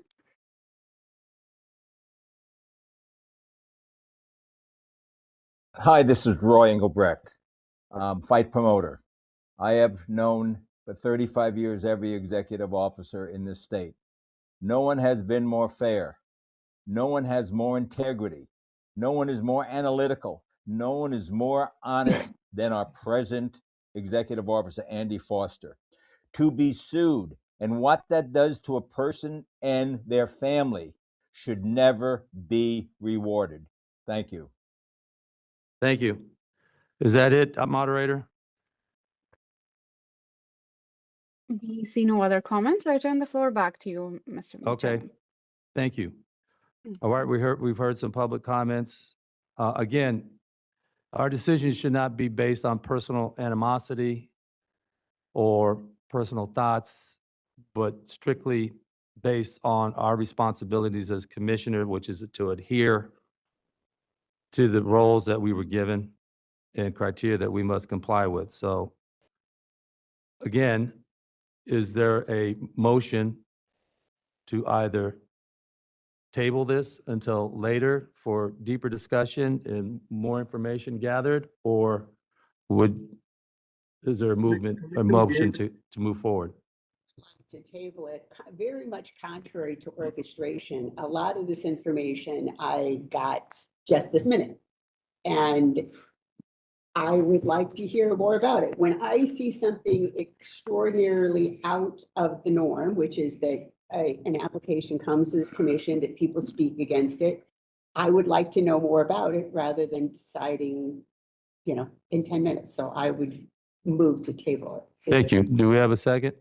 I'm going to second that motion because of my respect for Commissioner DeBars, but I was prepared to vote against this application today. All right, so we have a second. I just have one more comment. It's really a question for our legal counsel, and that is licensure a right or a privilege? In other words, if you check the box, you're automatically licensed, or is licensure a privilege that is granted by this commission? The license is a property right. I believe the licensure is a privilege, but I'd have to research that a little further to answer your question. And it's a great question, and I just want to make sure that the commissioners are aware that one of the comments is, you shouldn't give this guy a license. You shouldn't give it back. It's going to send the wrong message. The gentleman applying is for renewal. He is licensed, has been licensed. The question is, should his license be renewed? And if we table it, we would just continue with that licensure until the commission makes a decision. When does his license up? It was to expire before our last meeting. We moved it to the meeting, and this meeting got changed to today. So I think we said till the end of this month, but the commission could allow it to go We can until extend it September, until we decide? or until September when we have another meeting. Okay, we have a motion and we have a second. We've heard public comment. Mr. Foster, can you take a vote, please? Commissioner Gruelle, Aye. Commissioner Fiore, Commissioner Dr. DeMars, Aye. Commissioner Dr. Williams, Aye. Chairman Villegas. Aye, motion carries. So we're going to table this issue until a later date. So my fellow commissioners can review all of the information that they've received. We can do some more intelligence gathering on this information. I do want to again mention there is no orchestration or strategy to to go against anyone.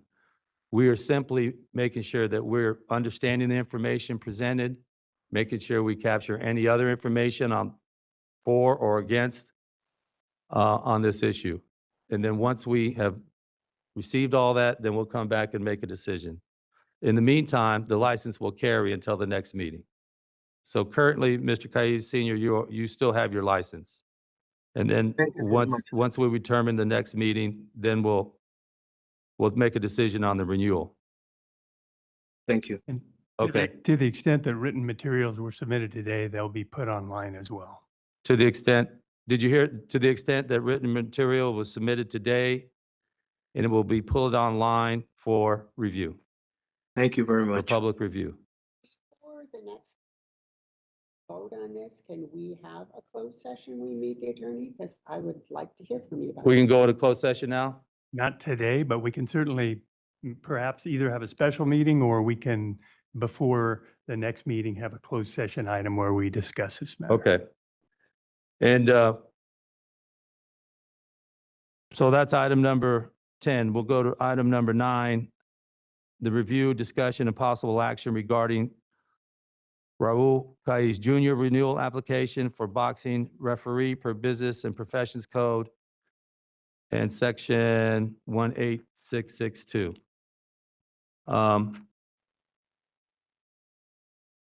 The commission has reviewed the application to renew the judge's license. I do have a question, Mr.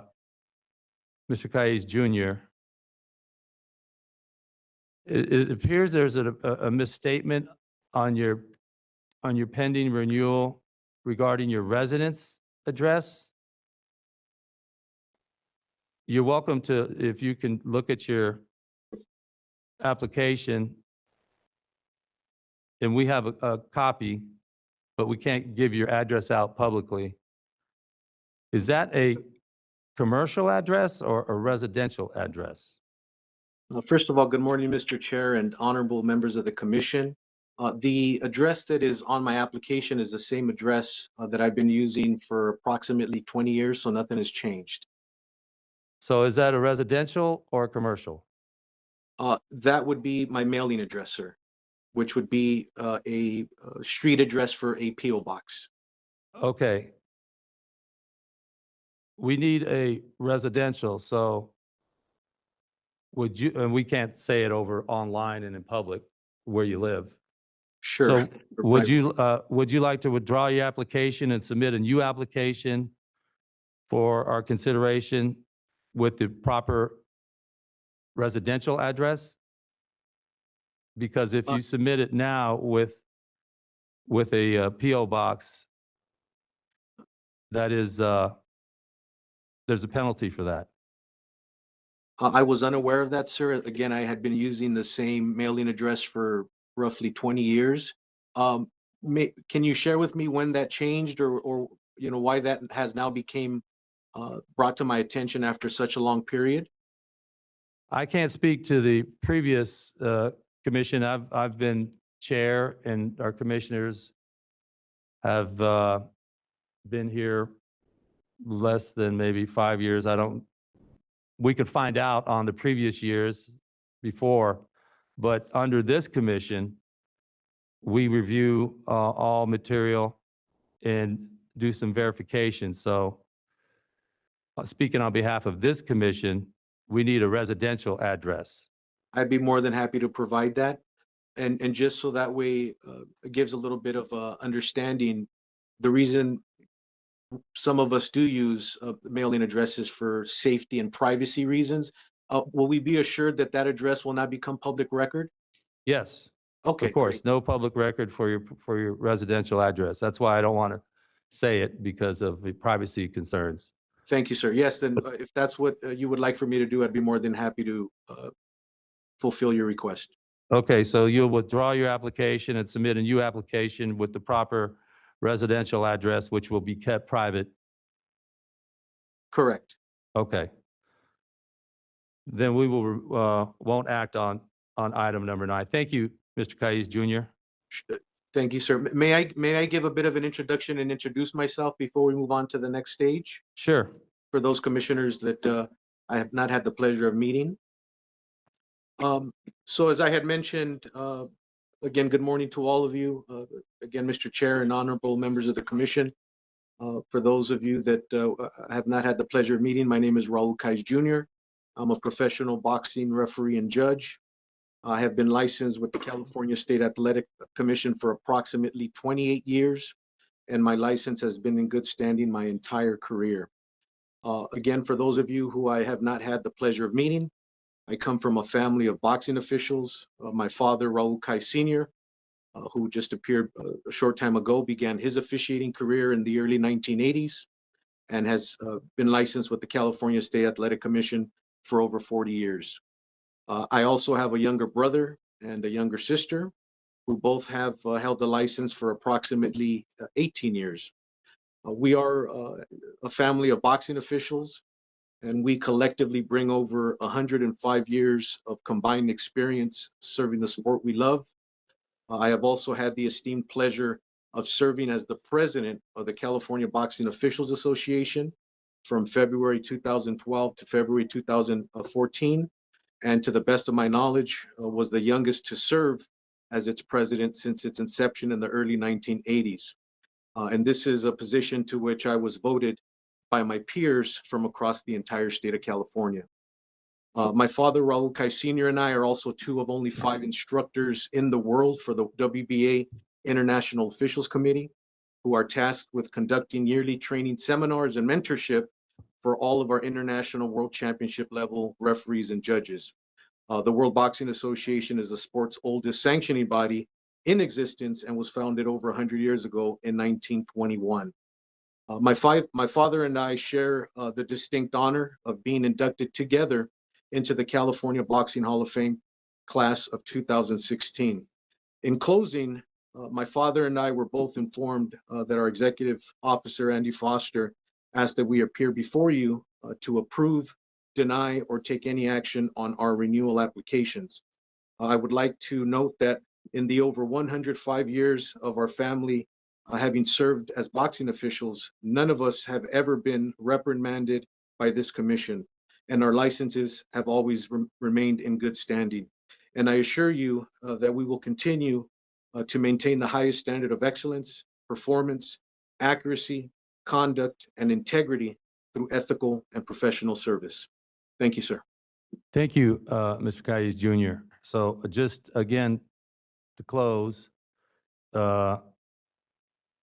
we will table both items. We'll table item number 10, and then you will submit item number 9. Mr. Kais Jr. will submit a new application with the residential address. I do want to mention, again, this is the first time that we've had a license come before this commission. So obviously we have our responsibilities of due diligence, gathering the information and making the correct decision based on our responsibilities as commissioners. There has been no previous interaction, conversation, dialogue regarding this item until today. And I just wanted to clarify that. Is that the, so thank you both for being on the call, and we'll get back to you with the dates to be addressed. Being that we are done with all the action items, and we will continue moving until to item number 11, the executive officer's report.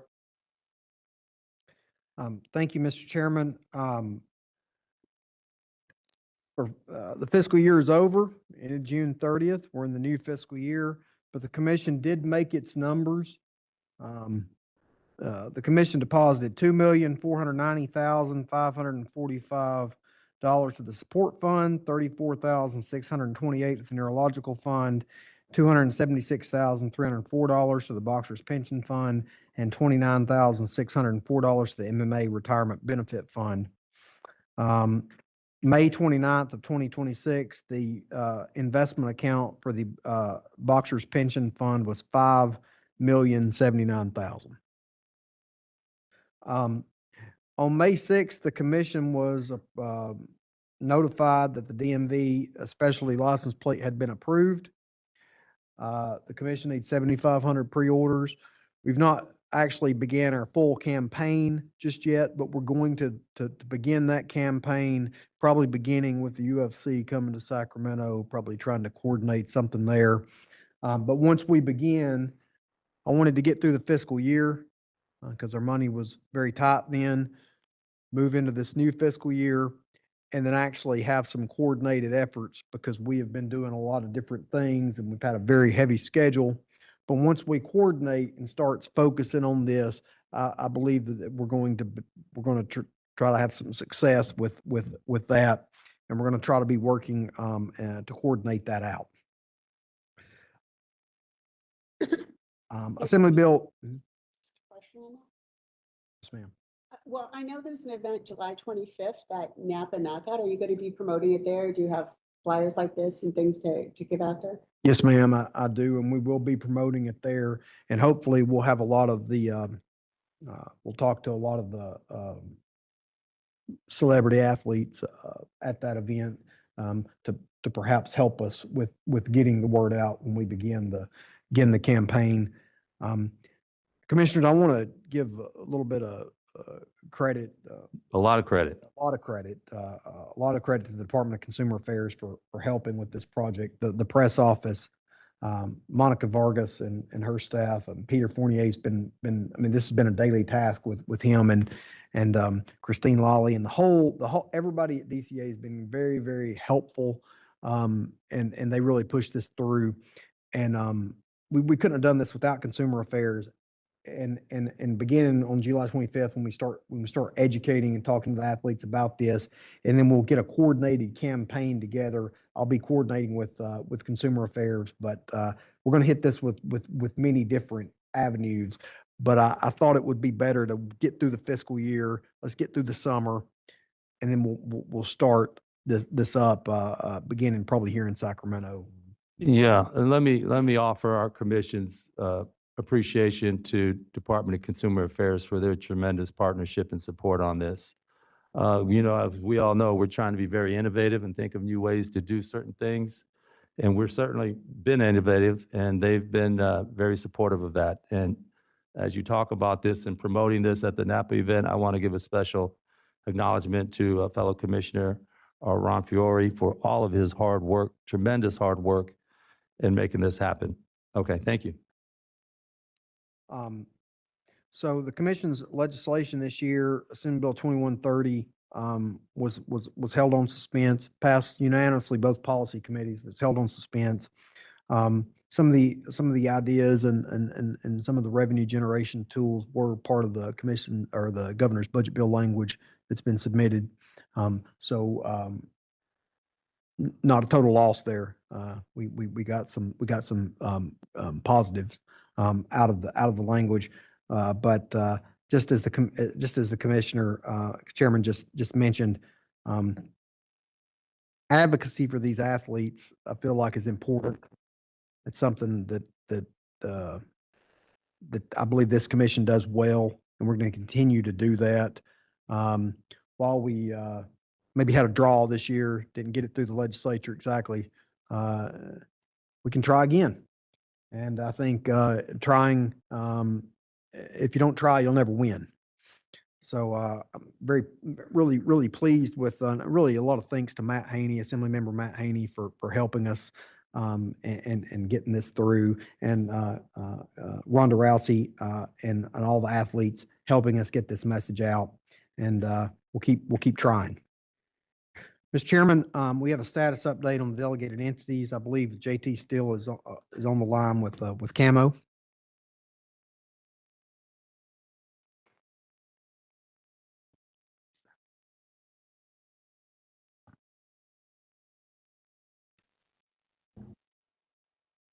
Good morning, Mr. Chairman and Commissioners. Great to be with you, although remotely. I think all of you are in a possession of our update letter, and we appreciate your attention to Camo.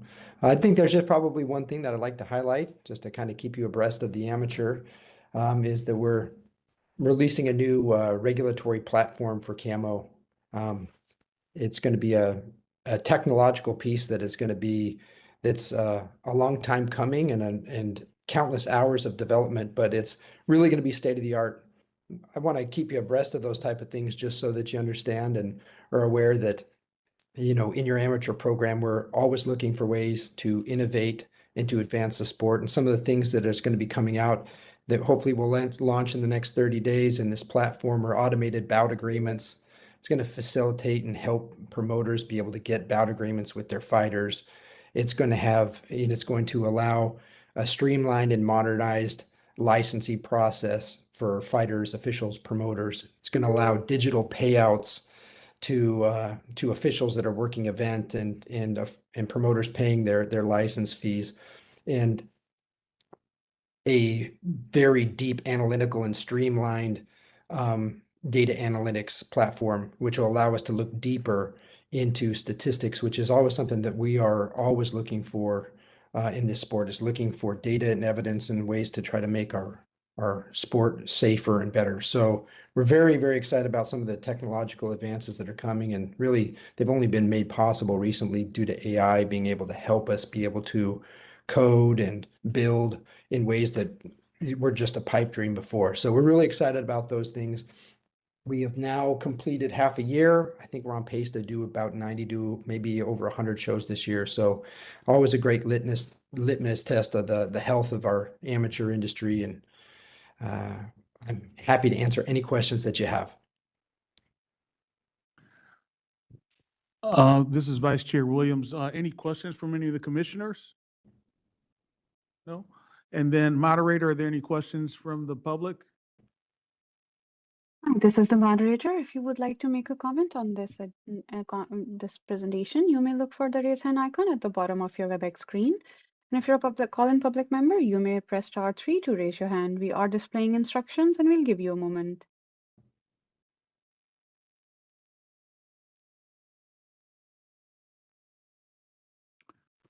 See no raised hands. I turn the floor back to you, Vice Chair. Okay, thank you. Mr. Foster, next on the agenda? Thank you, sir. Patricia, do we have somebody on from USA Boxing on the line?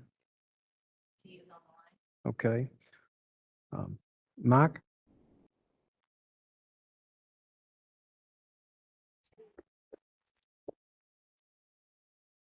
Good afternoon here from Colorado Springs, and good morning to you all there in California. First of all, Chairman Villegas and Commission members, Andy Foster, I want to issue my apologies. Due to some internal communication problems, we failed to submit our Q1 report in a timely manner, so I want to apologize for that. It was submitted this morning and will be followed up along with our Q2 report in a timely manner. But first and foremost, I want to apologize for that. Moving forward, I want to give a brief overview of Q1, specifically as I think the numbers are very good for California as USA Boxing is moving forward with quite a bit of activity throughout the United States, but more importantly, how the actions of the commission, I believe last year, have directly impacted growth within the state of California. Just for reference, and this is reporting only for Q1, January, February, and March, membership for USA Boxing total for the state of California was up 3.87%. For Q1, 5% for boxers, 14% increase from referees and judges, and a 5% for physicians, MDs, and DOs. We do believe, and we have tracked nationally, that events drive membership for USA Boxing. And I can tell you last year, so far Q1 this year, there were 50 sanctioned events within USA Boxing in the state. That includes all 4 LBCs, local boxing committees, and the number of bouts that we had were close to 1,000 bouts. So And again, a lot of that we're seeing from majority of those shows or those 50 sanctions are 19 bouts per event. How we think that has impacted in comparison, and I know we've compared against the state of Texas, and currently the state of Texas is 2.13% above membership for Q1 this year. So we do think the actions that this commission has done in support of Olympic style boxing at the grassroots level has been really helpful, and we appreciate it, and we will continue to monitor that and report on it. Some things of note, we did have our first national event that was held here in Colorado Springs. It was in February. Of the 647 participants, we had membership of almost 100 California residents, made up 14% of the boxers, 15% of our coaches, and almost 5% of our officials. So we are getting great representation from California members on national events. We will be providing more update this June. We did have our Junior Olympics and Summer Festival, which was a 5 boxing ring event, over 1,300 boxers, 1,000 coaches, and a couple hundred officials. It was the largest, and so far we believe will be the largest Olympic style boxing event in the world. We had over 1,500 bouts from Monday to Saturday, and we will get the breakdown. I can tell you that the state of California was well represented by our LBCs when it came to participation. So we'll be providing that. Additionally, we have been working with LA 28, and as they move forward to the Olympic Games, we have a couple of meetings this week and next week that I will bring you all up to speed on in our next meeting that we have. I can tell you USA Boxing is looking at and getting ready to do an initial proposal to potentially hold the Pan American Olympic qualifier in the state of California. It is a 2027 date. That would be in Q4 of next year. We're working through with our board, and we'll be ultimately working with them to determine the validity of us being able to hold a qualifying event. Would be in Southern California, in the LA area, which we believe, we know from the selection procedures from World Boxing, the gold and silver medalist in the 14 Olympic weight classes would then directly qualify for the Olympic Games in 28. So that's something we'll be working on internally, working with our board for total approval, and then reaching out to you all for support. Lastly, and before I ask for any questions, it's great to hear that you were able to get the license plate pushed through. I can tell you, as of today's date, we have over 7,900 members in the state of California. We would be willing to work with the commission or your marketing group to get words out for license plates, because we do think we do know a lot of our boxers and coaches move into the professional ranks, especially in California. So anything to support them would be an honor, and we can help with direct marketing to our members. We also have newsletters, and we can also provide updates at each one of our sanction events. Again, I'd like to apologize for the untimeliness of our initial report. But if any questions, I'd be more than willing to be able to answer them. Great. Thank you, Mr. McAtee. First, any questions from any of the commissioners? No? Okay. And our moderator, are there any questions or comments from the Zoom? Hi, this is the moderator. We currently do not have any comments, but we are displaying instructions. We'll give a moment for the public to raise their hands.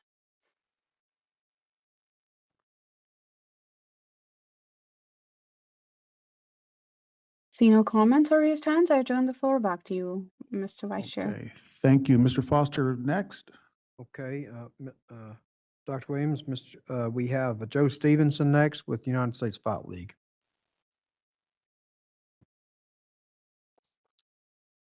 Good afternoon, officially, everyone. Thank you for everything you guys do. Honestly, every time I hear you guys talking about the pension and the retirement for fighters, it is something that I see on an everyday thing, and it really it's so good to know that people are doing good out there for the people that don't do it for themselves.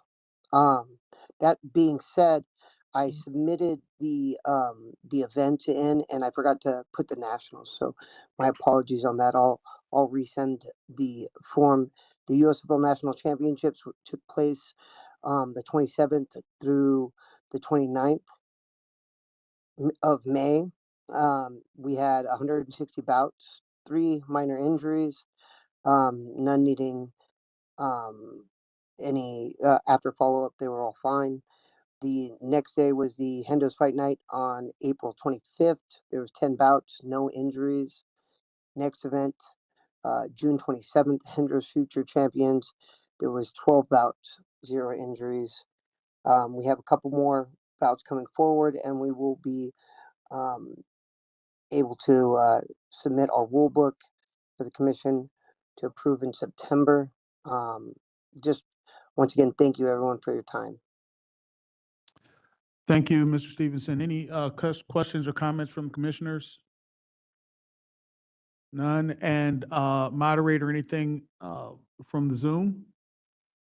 Hi, this is the moderator. If you would like to make a comment, you may look for the raise hand icon at the bottom of your WebEx screen. And if you're a call-in public member, you may press *3 to raise your hand. We are displaying instructions and we'll give you a moment.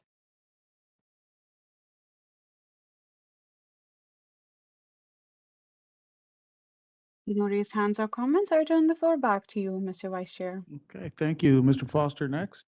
Okay, thank you, Mr. Vice Chairman. Next, we have Tony Fossum with the IKF.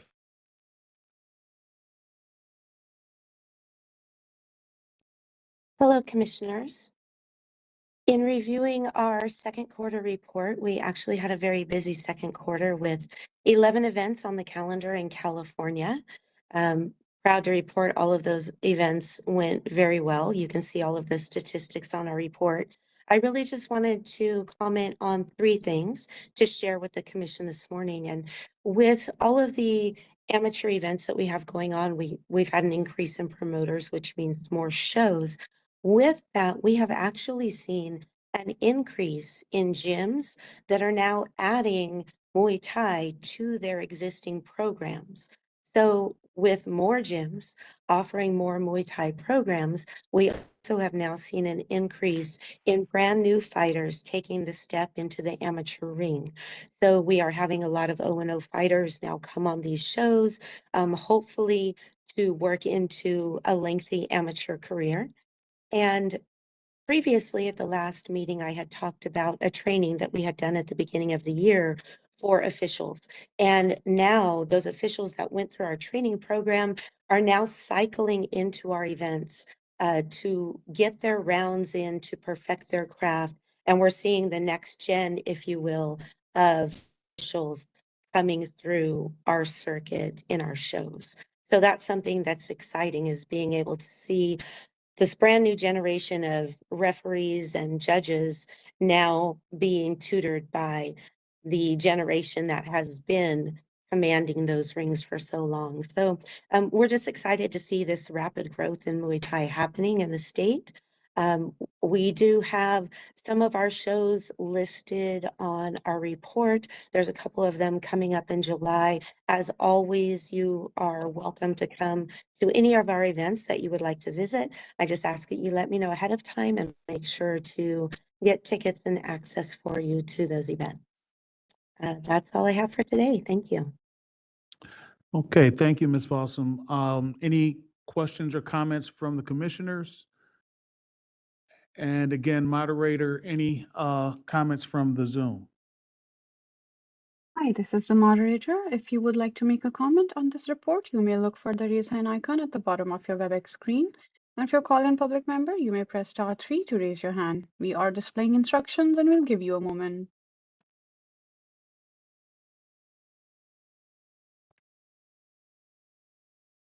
No comments. I turn the floor back to you, Mr. Chair. Okay, Mr. Foster? Thank you, Mr. Vice Chair. Patricia, do we have, is Ivan on or somebody from, Waco? Looking at the name in public, I do not see Ivan or Mr. Is anybody from the World Association of Kickboxing Organizations on?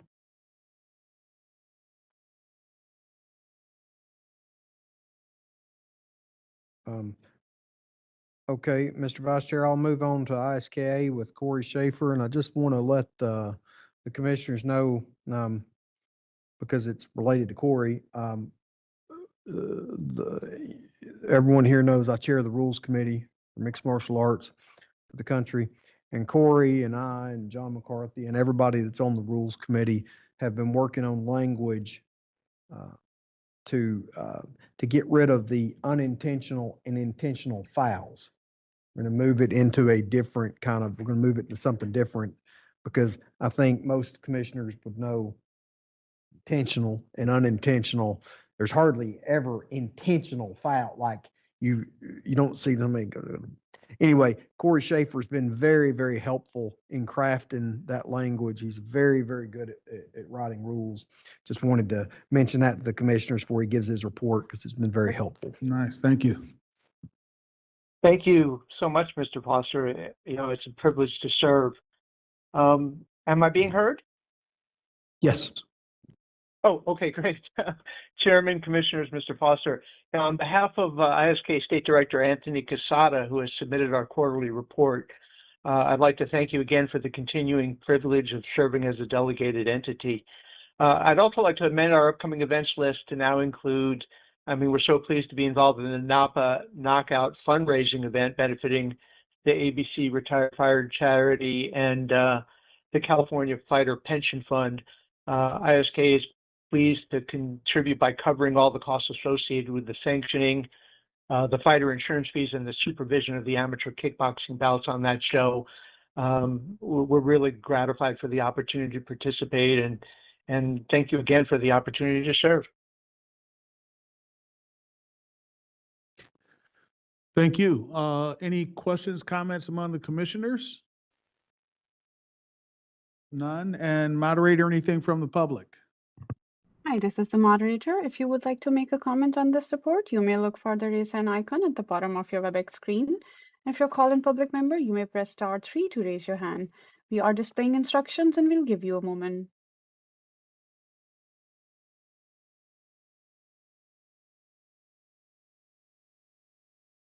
No comments. I turn the floor back to you, Mr. Vice Chair. Okay, Mr. Foster. Okay, Mr. Vice Chair, the only thing left is just the upcoming event schedule. I'll just point to a few events that the commissioners may, certainly there's a lot on here, but I think Commissioner Gruelle and I will be at the Novo this Saturday in Los Angeles for the opening of BYB, the other bare knuckle group that's going to be coming. We have Diego Pacheco in Carson at the tennis courts at the Dignity Health Sports Park, they call it. Very beautiful venue. Matchroom's going to be out there. Jenny Fuchs will be rematching over in San Bernardino in Pro Box. Really, really nice event. And then we have our up next fightings at the Commerce Casino over at with Steve Bash.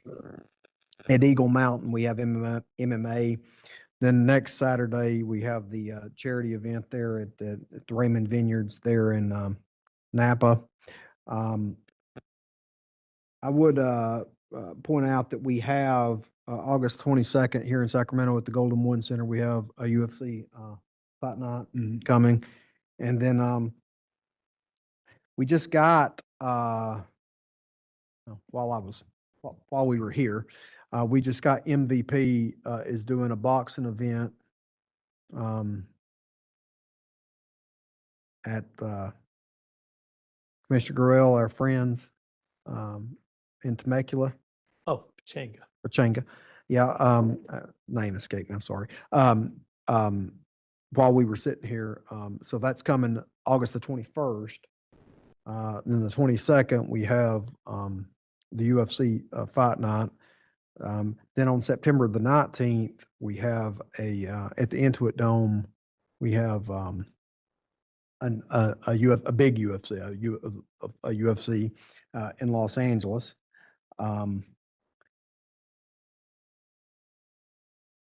Oh, and then we also have the butterfly event. That's a very beautiful event. A lot of us went to it at the pier in Santa Monica on the 22nd. Also, if you're not able to make it up to the UFC, of August. Of August. And then on the 29th of August, do you remember when the commission did the modified rules with Tom Anderson here in this room? That first event has been pushed back. It's only August the 29th. So that's coming up. Now, on August the 3rd and the 4th and the 5th is the Association of Boxing Commissions Annual Conference in Orlando that I'll be going, and you'll be getting a copy of it ahead of time with the language. We're still not got the language down just yet. This is a substantial change, taking away intentional and unintentional fouls. But we're doing that. And then the other big change coming forward from the association is the use of replay. And I'm going to work with Attorney John Ken on that less is more type language, where it's just a sentence or two that essentially lets the commissions across the country and across the world that use the unified rules use whatever tools they can to get it right. I think that's what everybody wants. And sir, that concludes my report. Okay, perfect. So I think that brings us to the end of the agenda. I don't know if there's any other comments, questions from commissioners, anything else anyone needs to address. If not, I think we had a good, productive, efficient meeting. Our work is done, and I'll adjourn on behalf of the chair. Excuse me. I think We had a there's motion to adjourn? There's an item 12 for any public comments for items either not on their agenda or requested to be placed on. I'm sorry, yes. So if there's anything from anyone in the room and moderator, any comments from the public on items that are not on the agenda? Hi, this is the moderator. If you would like to make a comment on items not on the agenda, you may look for the raise hand icon at the bottom of your WebEx screen. And if you're a call-in public member, you may press *3 to raise your hand. We are displaying instructions and we'll give you a moment.